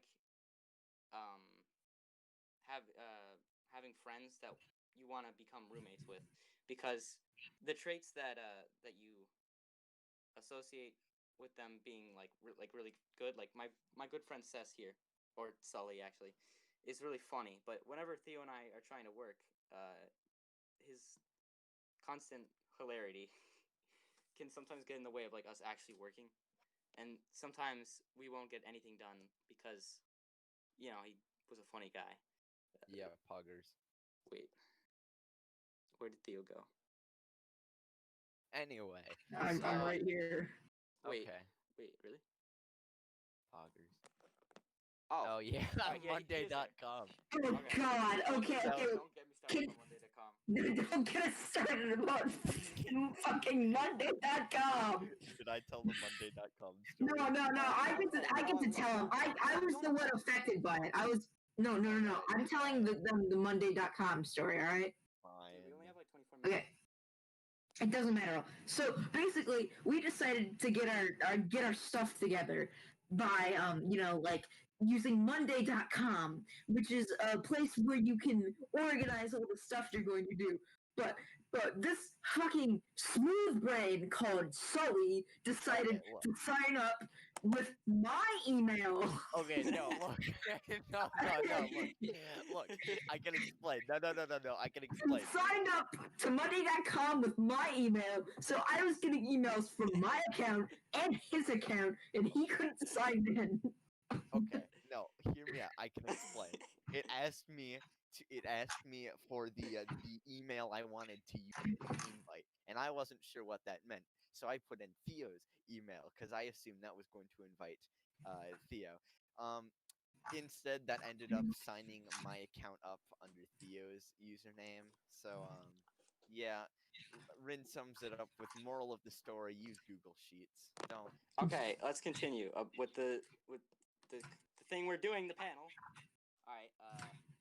Oh yeah, Theo, do the joke. Do the joke about the roommates. You did it. You already did it, idiot. Wait, wasn't there an actual joke about it? Okay. Oh wait, I did the joke. Okay, continue. Okay. So anyway, Theo, this is your part. Oh yeah. We didn't go over everything. I don't just go. Okay. Okay. Theo, this is your part. Okay. I guess we're gonna do this a little early. So, due to us being not able to go outside and all, and even us having this convention, it's due to the global pandemic of COVID-19. And COVID-19 can kill old people.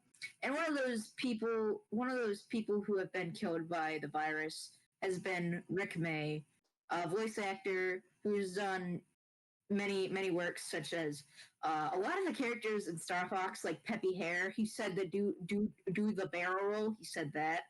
But more substantial to the three of us is Soldier from TF2. So right now we're gonna do a little tribute. So if they were wearing hats for some reason, take off your hats, and Sully, you have to be unmuted to play it.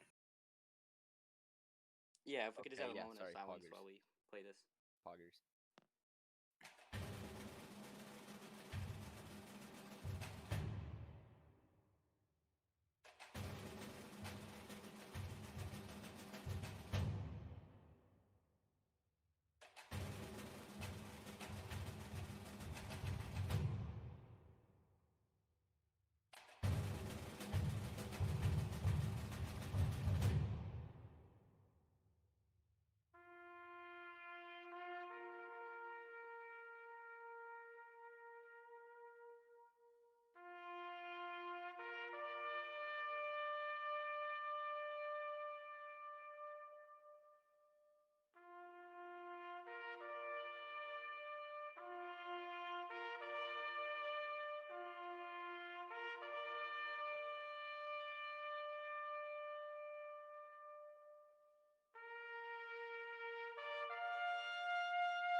Amen. Amen. Amen. All right. So, okay. Yeah, the visual. So the next topic is recognizing your flaws. You can probably understand based off this beautiful visual. So this is Nick from Project Freedom, and he's holding Big Chungus because this is his creation. Yes, he is. And he has So, failed. He Nick, has failed. Nick made Big Chungus. That's the essential concept. So you're probably wondering, well, what does any of this have to do with you recognizing your flaws? Now, this kind of also ties in to a bit to the working with your friends. But the thing is about making something is you gotta be able to know when you make something and it ain't good. So, for example, Nick here made Big Chungus, and, well, Sess over here is being a supportive friend and showing his love for Big Chungus. Obviously, Big Chungus wasn't even that funny. So, he would have to recognize his flaws against Big Chungus. He'd have to realize, well, Big Chungus isn't even that funny. So maybe I should try taking a different approach or try doing a different Bugs Bunny meme. Like Ugandan Chungus, which came out the next year at around the same time, which was equally unfunny. So sometimes it takes a few tries, And eventually Big Chungus made a comeback and was still not very funny. But still, alas, part of making something good, at least, is, you know, being able to know when what you've made is pretty shit. So, essentially, just be able to recognize when to quit, or not even when to quit, just when to take a different approach. Ask some friends for some feedback. Be like, hey, I made this meme with Fat Bugs Bunny. What do you guys think of it? And of course, when your friend says, oh, well, that's not even very funny, I didn't laugh, and you're a terrible person. Maybe you should say, well, they didn't like that very much. Maybe I should try it going from a different angle.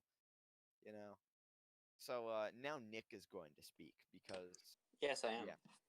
So, recently, I have been doing a lot of researching with writing and art, both, and I can kind of say from experience that it can actually be helpful to actively seek out criticism, which, well, first you have to do what Sully was talking about and be able to listen to criticism, but then you should go a step beyond that and actually actively seek it out, because it can be extremely helpful for you and your story if you get opinions from people who have been doing it longer than you, have more experience, or just anyone in general, because people who write a lot aren't going to be the only ones that listen or read your story. So it can be helpful to get a wide range of opinions on your work. Now, when you do this, you're going to probably want to rewrite your story a couple times, and that's perfectly fine to do. But you might find that the longer your story is, the less you want to write it again. And what you can do to solve this is to make a smaller story, a project that you can complete by a certain deadline that you're sure you can do this, so that once you're done with that and you've learned from it and people comment on it and you really understand what you could have done better, then you do your larger project, and hopefully it will be 10 times better than if you had just went into it blindly. We unfortunately did not do this, and so what we had for our smaller sample is the first 3 chapters of the comic. So after that, we had realized that it's pretty bad, so then we redid it again and again, and now we have a script that we were actually really happy with, and it's starting to get done now. Thank you, Nick. That was very pog. Theo, do you have anything to add?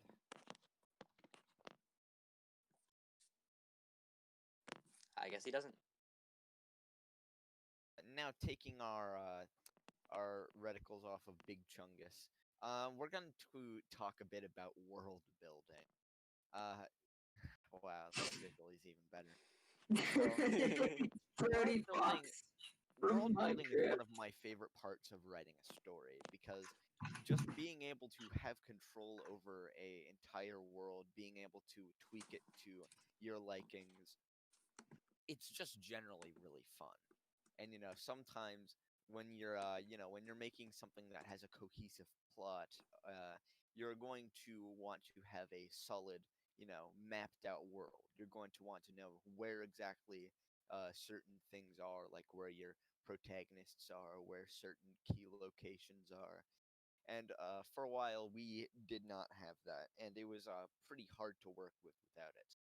And now we do have that, and it's a lot easier to write certain locations because we know where they are in comparison to other places.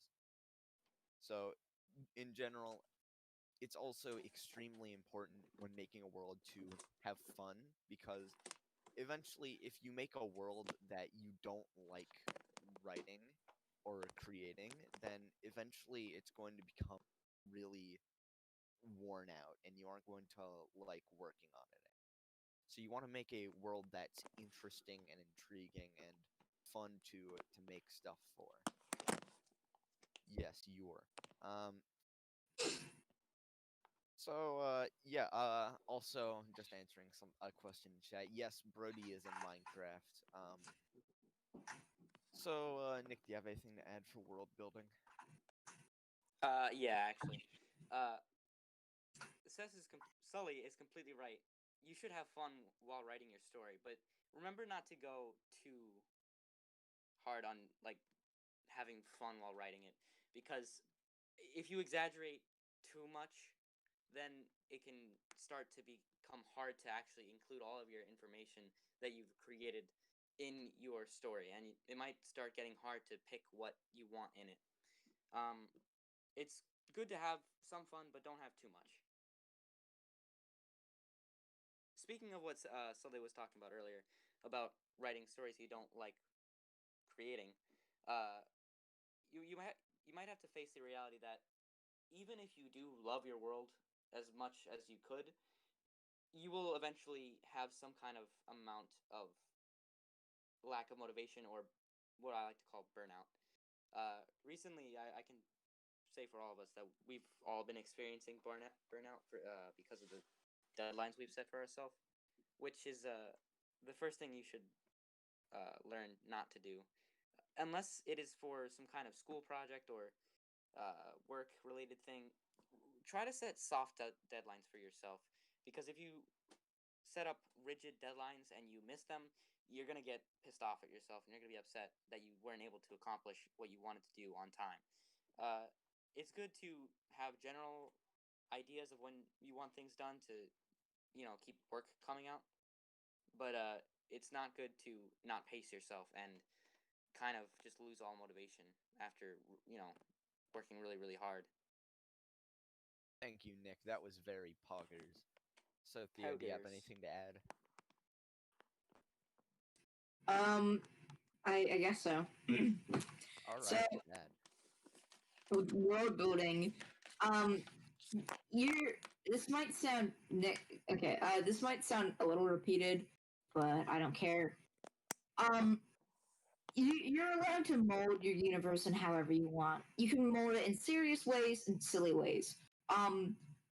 I mean, if you want to get super creative with it, you can do what we did and base our entire timeline on Shrek the Third. They don't need to know it yet. Yeah, bro, you can't just give away integral plot details like that. You literally just gave away the entire. We might as well not even make the comic anymore. Goodbye, guys. Yeah. All right. God damn it! Now they know that Shrek the Third is an important event in the timeline. Damn it, man. Mother. Damn it, boys. Well, we failed. Alright, actually, let's go. Anyway, continue. Alright, so Shrek the Third is an actual important part of one of the characters' backstories, but we won't spoil that.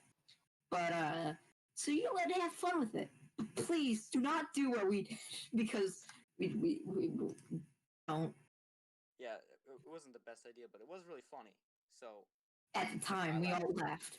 Yeah, we laughed pretty hard. Funny. I'd Sully, say I it was think a it's your turn to class speak. 10 funny. Comedy. It's my turn to what? Oh wait, no, it's Theo's. Theo, you go. Oh, are we doing this one now? How to Yes, get we are. motivated? All right. Wait, so, we just did that. How to get motivated? Yes, we. Oh, just yeah, I did that guess. one. Wait, Yeah, did we not okay. put up the slide? No, you didn't. No, Oh, we were keep still going. we were still on world building. Oh, whoops. Just keep going. Well, I'm gonna talk a bit about how to get motivated. Okay. Now, motivation is a pretty hard thing to keep. See, motivation is great when you have it, and you can get motivation in a lot of different ways. Me personally, I get motivation from watching cartoons, reading comics, movies, etc. Just things that I generally enjoy, even playing video games. And I get motivated by certain things that I enjoy within those mediums. And I use those to inspire me to, make shit.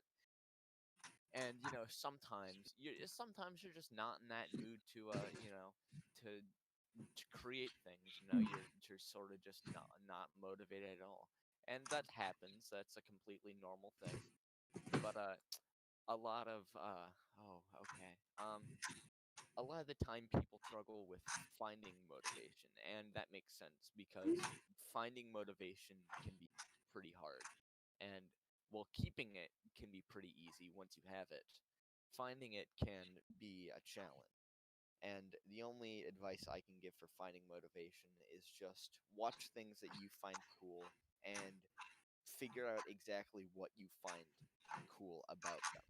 And then, try to make something with those qualities without copying, because you don't want to just copy it. So yeah, that's pretty much all I have for Can you explain the visual for very quickly? motivation. Oh, yes, okay. As you see, Nick here is getting some sick gains. He's got his Nike sweatband on, and he's holding a dumbbell that was totally in the original image and was not just slid on top of it.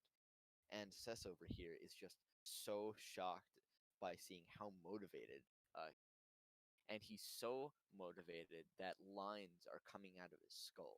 They're just absolutely radiating head. If you look super closely, you can see that Nick is actually holding a gun. So Nick is so motivated he can hold two so things. anyway, how to work with what you have when you don't have it. So Nick is going to talk because I said so. Okay. So if you're making a comic like us, you might figure out very quickly that you're lacking certain qualities that you need to further the art of your comic. Like, you might think that you're pretty good at line art, you can color, you can shade, but backgrounds elude you, and you have literally no clue how to draw objects or backgrounds or anything like that. And while you could practice them for like a year and finally get good at it, you might think that, well, it's better to get some people to help you. And if you're working with friends, you might have one that's pretty good at background, so you'll ask them to help you out, and then the two of you together are able to create your comic. So you have to find ways to get around the problems you have with art, or, well, really anything, but we're talking about a comic here. So that's basically how a motley crew of artists made a comic with without any real talent, and that motley crew is us. Sometimes even people can't even draw on fucking the digital art because Nick here doesn't have his own laptop. Well, he does. He has a Chromebook that has like go to the slide, Sully. Go to the next slide. Go to the funny slide. Go to the funny slide. Sully, Sully. go to the funny Sully. slide. Move it forward. Sully. Sully, what? Okay, sorry, I didn't realize I was muted. But a good example of working with, trying to work with what you have is our current art process, in which Nick does. Sully, you idiot! You have to go to the next slide. I'm explaining it. Because We- Nick. I'm going to explain it. Jesus Nick does Christ. not have a good laptop. As I pictured just here, said- This Okay, is everyone just look at the funny laptop. this is a real-time image of Nick's Chromebook. It's It has it has more cracks than a sidewalk. Yes, thank you. Very You good, see, Theo. as you can see, Good show. it's a mess. It looks like the Spider-Man logo. It's awful. It's So instead, Nick uses he uses a clay tablet to make each sketch. Yeah, and then I mail it to Theo, and he does line art with his. No, he sews it into a shirt. Oh wait, no, I make a sweater with the panel on it. Yeah. See, Nick sews each panel into a piece of fabric, and then Theo puts that into his computer disk drive, and it turns it into panels. It takes a while. I actually It use takes a weaving while. from the ancient Native He American uses population. Okay, papyrus. anyway. So the results so the results of your training are probably nothing because We're not very good at teaching. Yeah, we're not the best teachers, and the point of this slide, besides just making fun of ourselves, is to tell you that we're not. You don't have to experts. listen to us. Yeah, you don't gotta listen to us. If you have a We gut don't know feeling, anything about making a comic, even though we've been making comic for the past 3 years. So if Yeah, you're for 4 making years. comic or story, just look up some gut guides. feeling, then there's nothing wrong with just going with your gut. You don't have to do what we say. We're just giving suggestions, and sometimes what you feel is right just ends up being the right decision. So just take what we said with a grain of salt. Now, yes. Now, please ask. We will now be opening our floor up to questions. So you can unmute if you'd like to ask some questions. Or just put it in the panel 2 Discord room. Yes, that's also. Please use the comment section down below. Yeah. Thank you. Please for get the us kind some Reddit platinum. I have a question. Yes. Yes. Do you guys have tips for writing dialogue? Ooh, actually, yeah. Yeah, that's a Nick and Thea thing. All right. See, okay, it's kind of hard to explain how to write dialogue. So, okay, give me an example of a type of character you're trying to write dialogue for. Okay, so the webcomic I'm making, the main character is called The Amazing Bug, and he's a superhero. He's a superhero. Give me my profile picture, if you can see Ooh. it. Okay. Give me like 3 traits about him.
The links to our gaming podcast, social media, websites, all the stuff that we have, so that way you can stay contacted with us. So let me put the song back because it's actually pretty good.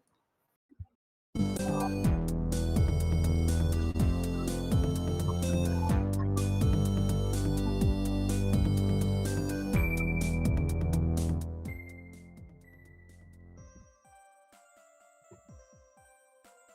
don't think I've gotten this far.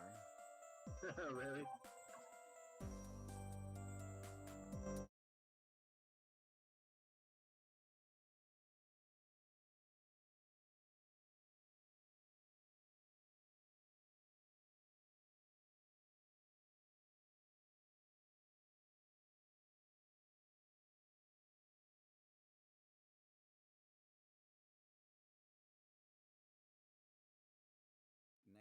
podcast episode airs.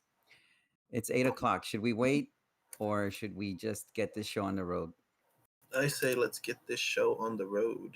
Okay. I'm in the panel room chat right now. I'm gonna put our links in there. Okay. So I'm gonna have my screen like on full screen. So if you guys can just make sure that everything is running smoothly on y'all's end, because I won't be able to see anything besides the full screen thing that we're gonna be showing. Is that cool? Yeah, man, you're good. Awesome. Okay. All right. Well, we'll get started then. If people trickle in, they'll trickle in. Let me go ahead and share screen.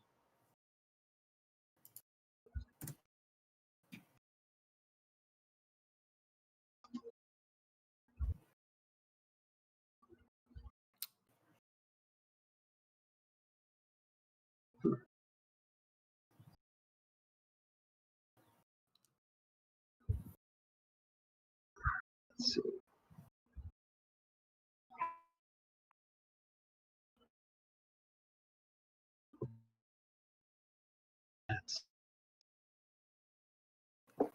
Cool. All right, now here we go. Hey, this is a preview of our website right here, dropthespotlight.com. If you all ever want to check out anything that we do, most of the stuff that we put is right here under gaming. Just go to the gaming category on dropthespotlight.com and you'll find all the cool reviews and playthroughs and all the stuff that we do to try to give our honest opinions on the games that we play. So we're going to get this started here. Before we get started, I guess it would be nice if we introduced ourselves. My name is Maverick, here with my co-hosts, John and Michael. How goes it, guys? Hey guys, nice to meet y'all. Cool. And thank you all very much for coming in and joining us for the Using Tabletopia to connect and play with the DTS gaming crew. So our panel is actually going to be pretty cool, and you'll see why at the end, because we're hoping, I mean, I know you all probably have very busy lives to get to, but you all are more than welcome to join us to play games on tabletopia.com afterwards. So this whole panel is going to show you how to create an account if you don't already have one. If you do have an account, awesome. So just bear with us. I promise this panel is still very interactive, and you'll get to participate alongside with us. And if you stick around, like I said, if you stick around and want to play some games with us on Tabletopia, we'd be more than happy to show you to play some of the cool games that we've picked up on Tabletopia. So let's get this started here on the road, WebCon 2020. Using Tabletopia to connect and play. So these are some of the things that we're going to be doing in this panel is creating an account. Ooh, you know what? Let me actually get my pointer. Can you guys see that pointer? Yes. Yeah. Cool. Okay. Create an account, setting up a game session, tips and tricks while playing. And some of the tips and tricks are right here, setting cameras, setting hotkeys, right-click functions. I've been playing around with this Tabletopia a lot, so I picked up some pretty cool tricks that you can do to kind of help your game go a little smoother. And I'm going to talk about the auto setup feature at the very end. So let's continue. Signing up. These are the 3 things that you're going to need to sign up. A valid email, of course, just like anything nowadays, you need an email to register for things. You're going to need to choose your password. I always recommend to, of course, to try to make the passwords as strong as possible. Don't make them too easy, like 1, 2, 3, 4. Most websites don't even allow you to make those kind of passwords anyway. So, and choosing your account type. Now, I know you all are probably already tired of hearing me talk, but guess what? You're going to hear me talk some more. Here we go. Okay, so for this video, I'm going to show you how easy it is to create a Tabletopia account. Make sure, of course, that you're at tabletopia.com to begin with. Once you're there, on the top right side of the website, you're going to go to sign up. You're going to type in your email and your password. By the way, if since I can't see if anyone is actually there or not, you all are more than welcome to follow along. So like if you want to open up another tab to create your tabletopia.com account, because like I said, at the end, if you stick around, you want to play some tabletop games, we're more than down to hang out with you and play some tabletop games. And just watch how easy it is to create a free account. So once it registers you, it's going to send you to this screen right here asking you what plan you would like to create. For now, we're just going to go with free. If you'd like to upgrade later, you're more than welcome to. Once you create your free bronze account, it's going to give you access to your free account. Easy. Easy peasy. Does anyone have any questions so far? You're more than welcome to unmute yourselves right now if you have questions. Is everyone good? Okay. I'm going to continue. We're going to play a little trivia game here. Which DTS gaming crew member? My favorite tabletop game is Betrayal at House on the Hill. So this is me, Maverick, right here. This is Michael. Michael's wave to the people, Michael. And this is John. So out of the three of us, by looking at us, just by looking at us, who do you think has their favorite game as Betrayal on House on the Hill? You guys can unmute yourselves if you want to answer this. Is there anyone there? Yeah, hold on. Yeah, there's quite a few people here. Okay. Oh. Hello. All right. Hi, welcome. Okay, so we're doing a little trivia here, trying to guess which of these three people. This is Maverick, me, by the way. This is Michael, and this is John. We're the DTS gaming crew, and we're asking you, who do you think the favorite game belongs to? Betrayal at the House on the Hill.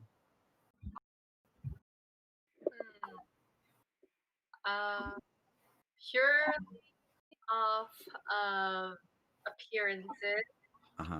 For worse, I'm going to randomly choose.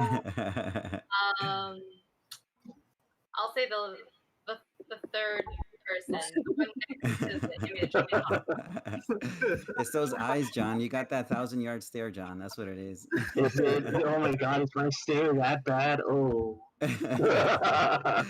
I'm just kidding, John. Okay, well, the answer is actually Michael de Leon. Michael's favorite game is Betrayal on the House Hill. Michael, you know what, Michael? This is actually a surprise that we didn't plan at all whatsoever. Michael, I'm going to give you 30 seconds, putting you on the spot here to sell the game. Sell us the game, man. All right, we're all in the house, and we're building this house. As each round goes, anyone in your party can suddenly become a monster and or a killer. And this game is just a really fun game to play with a party of friends. As for the fact that it does have sort of a small learning curve. Well, not small. No. It has a learning curve. But it is really enjoyable. I was introduced to this game last year where my friend, he ended up turning into I believe it was a ghost that was able to spawn 6 little minions throughout the house.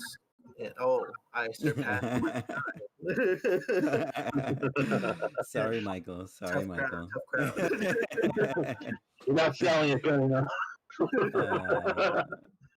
Always full of surprises here with the DTS gaming crew. No, but thank you, Michael, for your very succinct summary of Betrayal at the House on the Hill.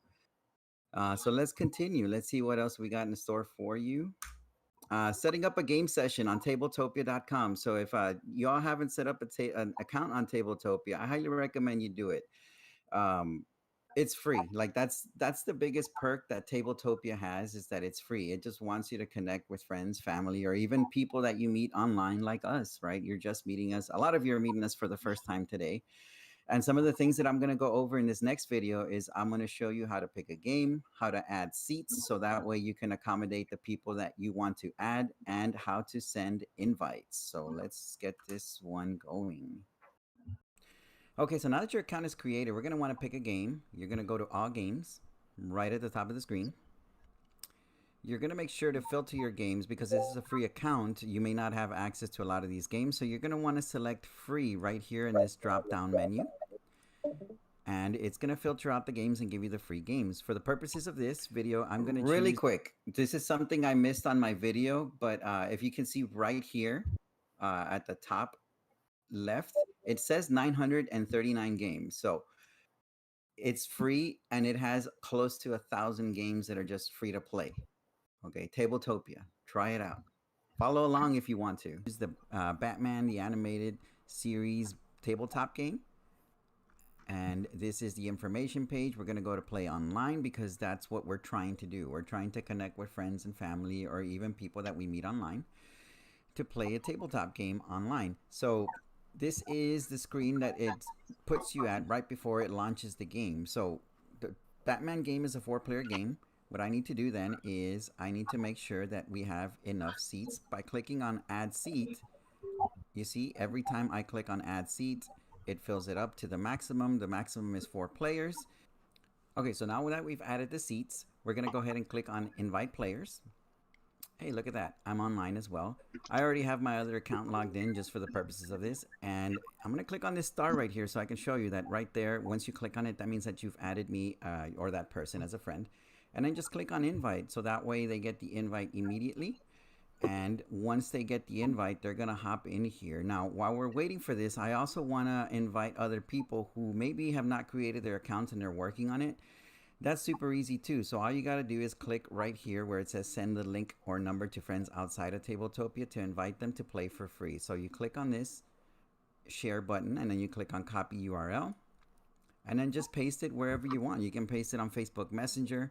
I like to use Discord, for example. So that way, anyone who clicks on that link will automatically get invited and take a seat here. So, whoa, what happened? Sorry about that. So I wanted to just interrupt really quick because the screen didn't pick up me switching over to Discord to share the link with my friends, but you're gonna see them. You're gonna see some of them pop up anyway. So let me go back here. Who clicks on that link will automatically get invited and take a seat here. And I'm gonna go ahead and accept the invite. And there we go. So now all I have to do is wait for the other people to accept their invite as well. So we can fill up, and then once we're ready to start, we'll go ahead and click start. That easy.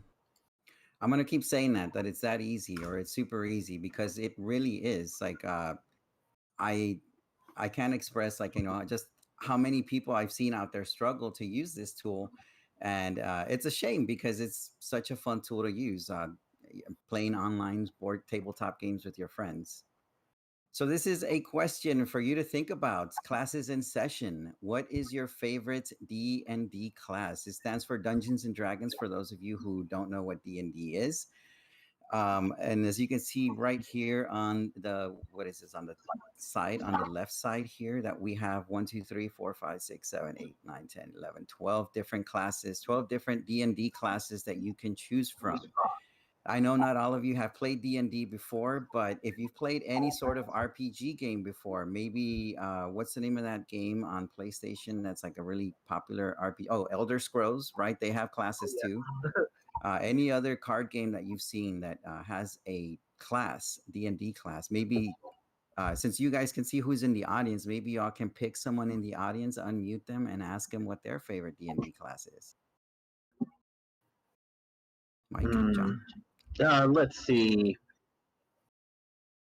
Let's go ahead and go with Jay Pang. Do you want to unmute and tell us what's your favorite class? So actually, that's the stream account. So they. Okay. My bad. Good to know. Now we know. Okay. Well, you know what? So we won't bother the stream account or anyone else. I'll ask John. John, what's your favorite D&D class? Favorite D&D class? I prefer. Oh man, that's like really hard, man. Because I prefer like monk. Monk. Okay. Yeah. Cool. Cool. Everyone has their preference, even if they're wrong. No, I'm just joking, John. What? He's a wizard. Moving on. What happened? I'm sorry? There's like Okay. a new, there's a 6th edition that just came out for D&D. Uh-huh. But I have to say Changeling because I've been close. A changeling? Oh, nice. Okay, man. I would like, yeah, that's awesome. Because I didn't even know, like, it's been a while They're since I always played D&D. updating things, That's man. new. Yeah, That's okay. That makes sense. So not tiefling, but changeling, right? Gotcha. Cool. Nice. Thank you for sharing. Tabletop game setting. I'm gonna go with wait, who did I call on? Did I call on John last time or did I call on Michael? You called on John. Okay, so Michael, which tabletop game setting do you prefer? Sci-fi, fantasy, or real world / realistic? And for just to have reference for like real world realistic, it's I guess like if we're talking tabletop terms, something like Settlers of Catan, where it's set in a real world setting. You know, it doesn't involve fantasy, magic, sci-fi, spaceships, things like that. So what do you prefer, Michael, and why? Fantasy. Why? Elves, dragons. Let's see. Dark wizards. Dark wizards. I like it. All the classic tropes. I like it. I like it. No, I'm sorry. So- I gotta disagree. It's So all about you know, futuristic. the whole purpose of this is just to show y'all that that we're like I don't want to say that we're not special people, because I'm sure to my mom I'm special. No, I'm joking. But like my day job, I'm a teacher. My day job is I'm a teacher. I have a life outside of gaming. We're really honestly just gamers like yourself, and we're really looking forward to getting to the end of this panel, seeing if anyone would want to jump in on a couple of games with us on Tabletopia. So let's keep this going so we can try to get to the end here. The turning point. Okay, if we can have are there still people in the audience, guys? Yeah. I'm here. Cool. Awesome. Well, you want to share with us, since you're being so active and helpful with us, you want to tell us what tabletop game got you interested or got you into tabletop gaming?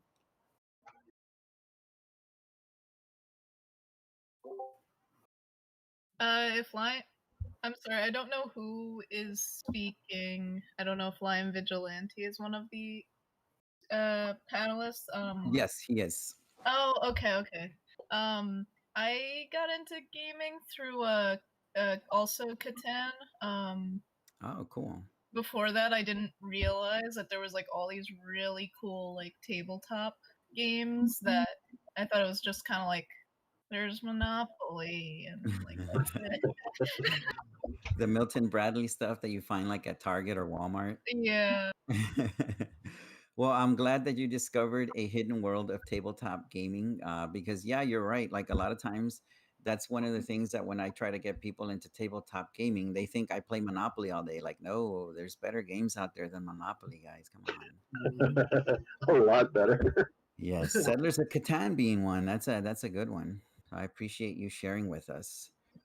Let's keep going here. This next one is playing / right-click functions on Tabletopia. So this next video, it's I think it's the longest one of the ones that I recorded. It's like anywhere between 2 to 4 minutes, but I do show you some pretty cool tools that you can use on Tabletopia. And the reason I recorded my own videos is because, like, if you go through the tutorial on Tabletopia, I can see how sometimes like people would have problems, like getting around, because it doesn't really show you. It kind of explains it to you, like it text boxes and it tells you where things are, but I think it's always better to just show you, right? So you can see it for yourself. Show you how to use some of the controls, and this is actually something that's pretty funny that happened not too long ago with Michael here. Kind of embarrassing that Michael didn't know how to roll dice on tabletopia.com, and I actually taught him earlier today. Michael, For shame. I was just always right clicking. There's much easier ways to do things than having to right click and use your mouse all the time, and I'm going to show you how by watching this following video. Here we go. Okay, so this video is actually going to go over some of the important controls that you're going to need to use to play some of these Tabletopia games. It's pretty easy, and all these resources are going to be made available to you online. So if you can't keep up with this video, that's not a problem. I'm going to share this with you anyway and show you where to find it. We'll start with the right-click functions, starting with rotate, because some games do care about where your miniatures or figures are pointing. So in this case, I'm going to right-click on one of the figures, and I'm going to go to this symbol, which is to rotate. And you're going to see this figure is slowly going to start to rotate depending on how the angle that I choose. So if I choose 180, he's going to turn back around. The next one is lock. The lock function doesn't work with everything, but it does work with some things, and it's important to lock some things. Like in the Batman game, sometimes after you roll the dice, you may want to lock it because sometimes, like if you accidentally roll something or move something around, that you don't want it to move after you've already set it. And so you see now the only option I get is to unlock it. The next one is going to be shuffle. This one's important, of course, in a lot of the tabletop games that require you to shuffle decks. All you have to do is hover your mouse over what you want to shuffle, right click on it, and click shuffle. And you'll see like a tiny little animation. Let me zoom in a little bit more. There we go. And shuffle. And that's the animation I was talking about. The next one is take/draw. So I say take/draw because for cards, if you right click on it, it'll let you draw. I'm going to draw 3 Batgirl cards. You can see that goes straight to my hand. And the take function works with anything besides cards. So for example, I'm going to go over here and I'm going to take some of these tokens. I'm going to right click, and instead of it saying draw, it says take, and I'm going to take 2. Now this is something to be careful with because I'm going to click 2 just to show you an example. It puts them on the table. So it's up to you to still grab them and take them to where you need them to go to. That's a very important feature to remember. And then the last one is flip. Some games do require you to flip cards over. So I'm going to show you an example. I'm going to pull 1 Batman card off the deck, and I'm going to press right click and flip. So it flips it over for me automatically. The other functions that I'm going to go over are going to be the hotkeys. These are the buttons that you can press on your keyboard to kind of like shortcuts to make things go a little bit faster. So instead of having to go right click and flip, you can actually just hover over the object and press F for flip. Let's go to the dice here. The dice, the same thing. So you can right click on it and you can roll, but I think it's just much easier to hover over it, press R, press R, press R. You see that? So simple. It makes things a lot easier. I'm going to zoom out so I can show you the Z, which is the zoom function. So if you press Z, like I'm hovering over the Joker card, but if I press Z on it, it'll zoom in automatically to wherever my mouse is. It's pretty useful feature. So like if you're playing a game and you quickly want to see what some of these things do, just press Z and keep it pressed to zoom in immediately. The space bar is for object zoom. I'm going to show you an example with Jim Gordon over here on the left side. If I press space bar while I'm hovering over Jim Gordon, it zooms in. So like it brings whatever it is I'm hovering over, it brings it to the center of my screen to make it easier to see. The keyboard, you can move around using the WASD. Those of you that play computer games know that the WASD, that's what you use to move up, down, left, right. Now we're going to go to hide. So as you can see, sometimes like when I'm playing a game, and instead of having to move my screen over so I can see what's directly behind these cards, I can actually just press H and it hides my hand. Now, there's a lot of things that you can actually do. And if you ever forget what these functions do, the hotkeys and the right click buttons and stuff do, you can actually go over here to the bottom left where it says the little question mark that says help summary. And it'll bring up this screen for you that gives you, the stack actions, object actions, cameras, things that you can do in the game to help you, make things a little bit easier. And then when you're ready to exit, just press escape. And the rules are actually right here too. So you can actually hover over it, click on the rules, and it gives you a digital version of the rules as well. Cool. So, like I had mentioned, that these are all just features that'll make your life easier when you're playing Tabletopia. Before we actually started doing this panel, we were playing, what was the name of that game, Mike, that we were playing that you picked? Oh, Dice Throw? Dice Thrones, right, Dice Thrones. And we were playing a free-for-all, and like the board is just huge. And for us to just use the mouse to scroll and scroll and scroll and look for things, like setting the hotkeys just makes things way easier so you don't, get carpal tunnel on your hand, right? So let me go to the next one. What movie or video game, what movie, TV show, or video game would you like to see made into a tabletop game? So I'll list one of the ones that I would like to see first, and then we'll ask our active participant here what game they would like to see made into or game. I'm sorry, game, TV show, or movie they'd like to see in a tabletop game. One movie that I would love to see in tabletop form is Mad Max Fury Road. I can only imagine the kind of crazy things that you can do in a tabletop game if they were to ever make that into a tabletop game with Mad Max Fury Road. One of my favorite movies that I would definitely love to see made into a tabletop game. In fact, you know what? That gives me an idea to get one started. That'd be awesome on the war rig. Ooh. Yeah, right.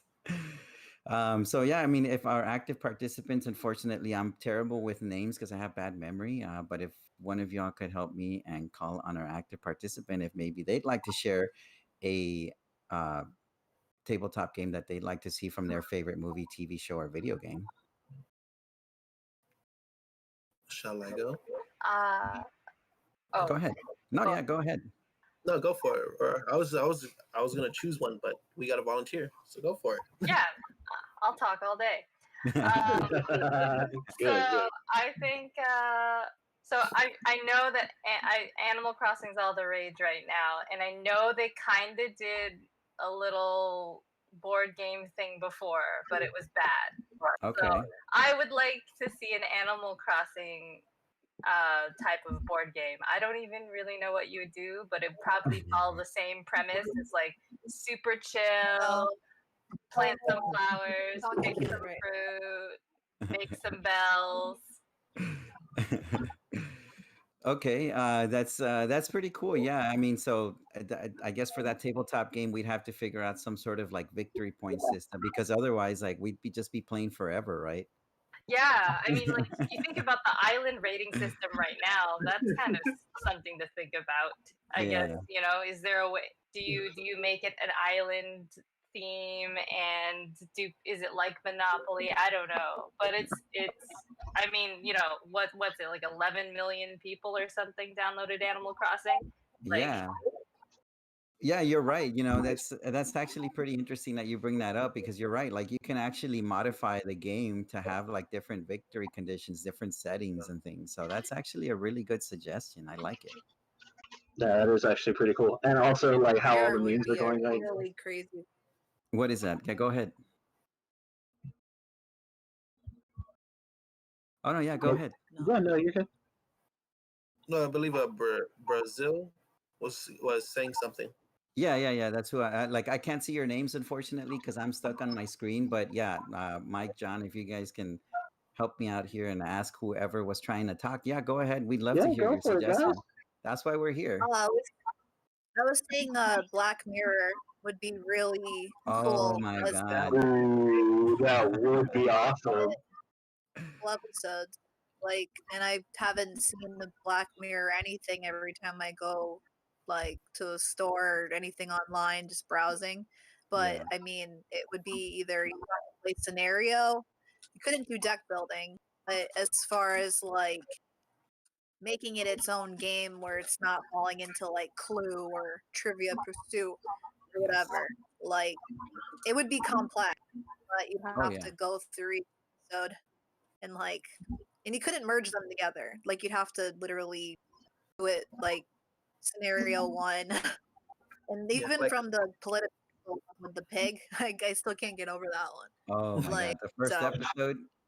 Yeah, I was like, okay, I gotta learn everything now because. But yeah, especially for the adults, like put the age range in there. So. Yeah. That was traumatized me. But I like your 9-year-old being like, "Oh my god!" So. I like your suggestion because the Batman game, actually, the one that I was kind of going over, because I use the Batman game as an example because it's huge, and so you got to scroll around a lot. But it actually has scenarios. So, like before you start the game, you have to pick the scenario that you want to play and set it up a specific way. So maybe that's something that might interest you, like since that's kind of what you have to do to play something like Black Mirror because each episode is just so different and so crazy. Yeah. That'd be cool. Are you gonna say something, John? No. I was just saying that was that. Like I'm rolling around in my head and I'm seeing it. And I can totally dig that. Like it's gonna be awesome. Yeah. It'd be something like that or an RPG. Mm-hmm. Great suggestions. Thank you for participating. Let me see what we I- got next here. Go ahead, I John. think me personally, I would like to see, like I've said it before and I'll say it again, I want to see The Thing as a board game. The Thing. John Carpenter. Yeah. Classic. Like really, like it'd be amazing, like to include like kind of like RPG style. You know what I mean? Like you have to, preserve ammunition. You have to, you have to worry about, the cold, the elements and stuff like that. I think something like that would be immersive, where you can get a good campaign going. Like keep everyone on their toes because you don't know who the Thing is, because the Thing can take form of anything. So it's kind of like, ooh, who's the killer? You know what I mean? It's kind of cool. Or who's the alien at this? Or who's the Thing? Yeah, So- kind of like to set it up is like at the beginning of the game, only the person who's the Thing would know that they're the Thing, and they'd have to keep it secret. That sounds like a pretty good idea do there. that, do that blood test every other like 2 rounds. The blood test. Poke your finger, put it in the thing, then he'll tell you. But that's pretty cool. Now oh man, I want to see that. Like, these are all good suggestions, guys. Like, really, like, Yeah. it's awesome. And then going back to the Animal Crossing, because there was not too long ago when Animal Crossing came out, they were doing like Doom memes with it. And so the Slayer showing, I'm not too big on Animal Crossing, but it was showing like he was showing one of the Animal Crossing villagers to shoot a shotgun and it blew him all the way back, and I was like, that's pretty cool. The Slayer has a soft spot for the villager, so it'd be kind of cool to see like, here comes the Doom Slayer to help out. So yeah, I thought that would be pretty cool. Yeah, and I know this may feel like oh, we're getting off topic here, but we're not. We're really not. Like, we to make this panel to show y'all like this is how we spend our free time, like when we hang out with each other, and this is what our community is all about. We'll get to that at the end, like the community that we have on Discord, Facebook, Twitter, like of just trying to get a collective of gamers, like-minded gamers that are kind of laid back and just love to play tabletop games. But we'll get to that at the end. So let's continue for now. Playing camera setup. Okay, so in this one, what's that, Michael? I said this came in handy on Dice Throne a lot. Yeah. Dice Throne is another massive game on Tabletopia that it takes you like I don't know how many scrolls if you're using your mouse to just scroll across the screen. It can get tiring. So this next video is going to show you some tricks how to set up your camera. And here we go. Okay, now I'm about to go over what I think is probably one of the more important features in the game. It just makes my life so much easier when I'm playing a game that has so many resources like the Batman game. The Batman game has resources and cards and things that just all over the board. And what I'm going to do is I'm going to show you how to set the cameras. So it'll just make your life a lot easier when you're playing Tabletopia, especially a big game like this. So you have to right click on an empty space. In this case, I'm going to start from left, work my way from left to right. So I'm going to go all the way over here, right click on an empty space and set camera. So I'm going to set this to 1.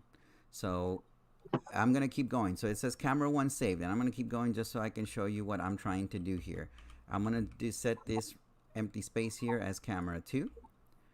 I'm going to set this empty space over here to camera 3. And this is all by right clicking on it, by the way. I'm going to set this camera here. So right click camera 4 and right click here, set this as camera 5 and right click here and set this as camera 6. So now every time I press the 1 button, 2, 3, 4, 5, 6. And this is customizable. This is to whatever you want to set it to. So if you want to, set the camera to zoom in on something specific, for example, I'm going to show you. I'm going to reset camera 1. I'm going to set camera view 1 right here. So what's going to happen is I'm going to zoom out. Now I'm going to press the number 1 again, and it zooms in right to where I want it to. This is a very useful tool for, like I said, for big games like the Batman animated series game. And I'm not joking when I say that. Like, I think too much time on the computer, and I think I'm starting to develop carpal tunnel. So any little trick that I can get to make my life easier, like I always use it. I'm all for that. And Tabletopia just makes things so easy with that little camera function where it spares my right hand a little bit of pain and suffering. So this was last night, actually. If you can see here, this was me posting with Michael Aaron de Leon. That's this guy right here, and John Cano. That's this guy right here. Late night game sesh with the boys, and this is us playing Tabletopia. We were playing Nefarious, and the question is, we played Tabletopia game last night. I'm sorry, a tabletop game last night on Tabletopia. Which one of us won that game? Was it Maverick? Was it Michael? Or was it John? We could have one at a time. We go ahead and shoot your shot. I'm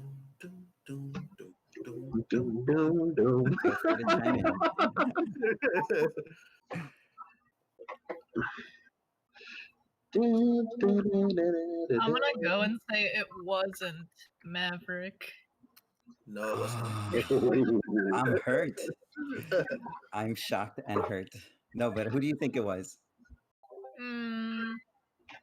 She's doing process of elimination. So not this guy. Let's see. I'm gonna go with John.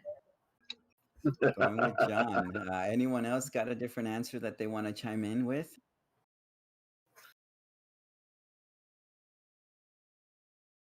Going once. Going twice. Are we like? I don't know. I'm forgetting people's. Oh, okay. There we go. I can see it on mine. I'll say armchair. Armchair mercenary. That's two for John. Mercenary. Two for John. Yeah, that's John. Two for me. Guy right here. It's John's guys. It's all about. He's had poker face the whole time. Going on. Like he just up the top on my screen and like just chilling. Like, singing something. Oh man, you all are a very observant bunch because John was actually the winner. John, since I taught John how to play this game, and he's been playing it with us, myself, Michael, and John. He's actually been undefeated, and we have yet to beat John, and it's kind of upsetting me because I taught him how to play the game. Hey man, you teach me how to become pro at it, so I mean that just goes to say. I can't blame you, I guess, John. You had a great teacher. Yeah. Okay. And now the teacher has become the disciple, or however. I don't know how that saying goes. The master, John. The master. Yeah, the master. The student has become the master. No, watch. I just jinxed myself, and watch. I bet you anything. If anyone joins like a room with me playing this game, they're just gonna wipe the floor with me. Like, I thought we were supposed to be right here. Yeah, and so like that's one of the things that we're gonna do at the end of this panel. If you all would like to join us to play tabletop games, John is actually going to showcase Nefarious, this tabletop game here to the right on Tabletopia. Michael, which is the one you're going to be playing? Dice Throne. Dice Throne, that's right, the one we were playing earlier. Yes. Dice Throne, and the one I'm going to be playing is called Paperback. We're going to split up into separate groups if y'all want to join whichever one you would like to join, and that way you can get some tabletop games in with us. So let's keep going. And shoot the breeze as well. You never know. Yes, definitely. Oh, and so this one, I didn't make a video off of this one because I can't. So I just wanted to talk about the auto game setup because I see this pop up a lot in the Tabletopia forums. If you go to Tabletopia, I know there's a section where like you can kind of chat with people, meet new people, and see if anyone wants to play a game. And I see this pop up a lot where it's like, I'm playing this game and I can't find this card, or I'm doing this. The rules say to set it up this way, but I can't set it up this way. Well, the thing is that Tabletopia has an auto game setup feature where if you're going to play a game like a scenario game, like the Batman game I keep talking about, you pick the scenario beforehand and the game sets it up for you. So you can actually skip several pages sometimes of the rule book. Like instead of having to go look for the cards, set them up, set up the figures where they need to be. The game does all of that for you beforehand. And so I thought I'd want to talk, I thought I'd bring that up because I don't want you to get like kind of upset or discouraged at the fact that, you can't find the cards or you can't find the items that you need to set up the game, because it does that for you. Okay, so I just think it's useful knowledge for you to have if you're going to consider playing Tabletopia, tabletop games on Tabletopia. And there's no cleanup. And yeah, That's a huge plus. that's actually a really great benefit to a tabletop simulator. That's right. That you don't have to do the setup and the cleanup. That's right. Thanks for that, Michael. Here we go. Okay, so we have reached the end of close to the end of our panel. I tried to make it as close to the hour as possible, but like I said, honestly, like we're just gamers. Like we have our jobs in the day. We like to game together at night when we can, on the weekends especially. And we have our Discord channel, which is called the DTS Gaming Community. I'm sorry, DTS Gaming Crew Community. It's on Discord. I'm actually going to share this whole presentation with you all. So you have the videos, the instructional videos that I show you how to set up your accounts, how to do the little hotkeys, the right-click functions, all that stuff, along with the links. So this is going to include the link that'll take you directly to our Discord, where you're more than welcome to post. One of the cool things about our Discord is like we actively encourage our members to be active. So if you go on there and you see that we don't have maybe a chat room for a tabletop game that you love, just shout it out in general. Let us know, like, hey, can you all add this game? And we'll be more than happy to add that game for you onto chat. So that way, maybe you can start sharing some pictures with us, articles, maybe some, if you see the game on sale in the future and you want to post that link to our Discord, we'd be more than happy to get all that information from you as well. And am I missing anything, guys? Have I missed anything so far? We do have a video game section as well. Yes, that's right. I know right now our focus has been turned to tabletop gaming a lot. It's just we have found the tabletop gaming community a lot more active and a lot more friendly than the video game community. That's not to say that we're going to stop playing video games. We're not. We still love to play video games, of course. But when it comes to building a community, there's nothing else like building a tabletop community. Tabletop players are some of the best people you're ever going to meet ever. And so we still have a video game section. If you'd like to come and chat about video games, or maybe look for video games, like if you want to try to find people to play online with you as well, just join our community, send a shout out, and see who responds. And the same thing implies if you see anything on sale, any article news you want to let people know about, post it up. Yeah, we encourage all our members to post whatever it is they'd like to post, as long as it's related to the chat room. Yes. Cool. And let's go to the next one. And I know some of you already saw this in the beginning, but for those of you that tuned in a little bit too late, you can check us out at dropthespotlight.com. Don't worry, you don't have to remember all this because I'm going to share all this with you anyway. So you have all these resources for available to you. Dropthespotlight.com is the website where we post our game reviews and more. So I've done several tabletop reviews. I've started to do several tabletop strategy articles as well. John, what have you been doing on Drop the Spotlight recently? Recently, besides a couple of video game reviews that I've actually done, I've recently got into statues. Well, not recently. It's always been a thing of mine. I love my statues, limited edition statues, any kind of statues. But I've actually just I started making a section for them, so it's my reviews and where you can get these statues, how you can get them, and also a few statues from my personal collection. For example, I'll go ahead and show one of my pride and joys right here, real quick.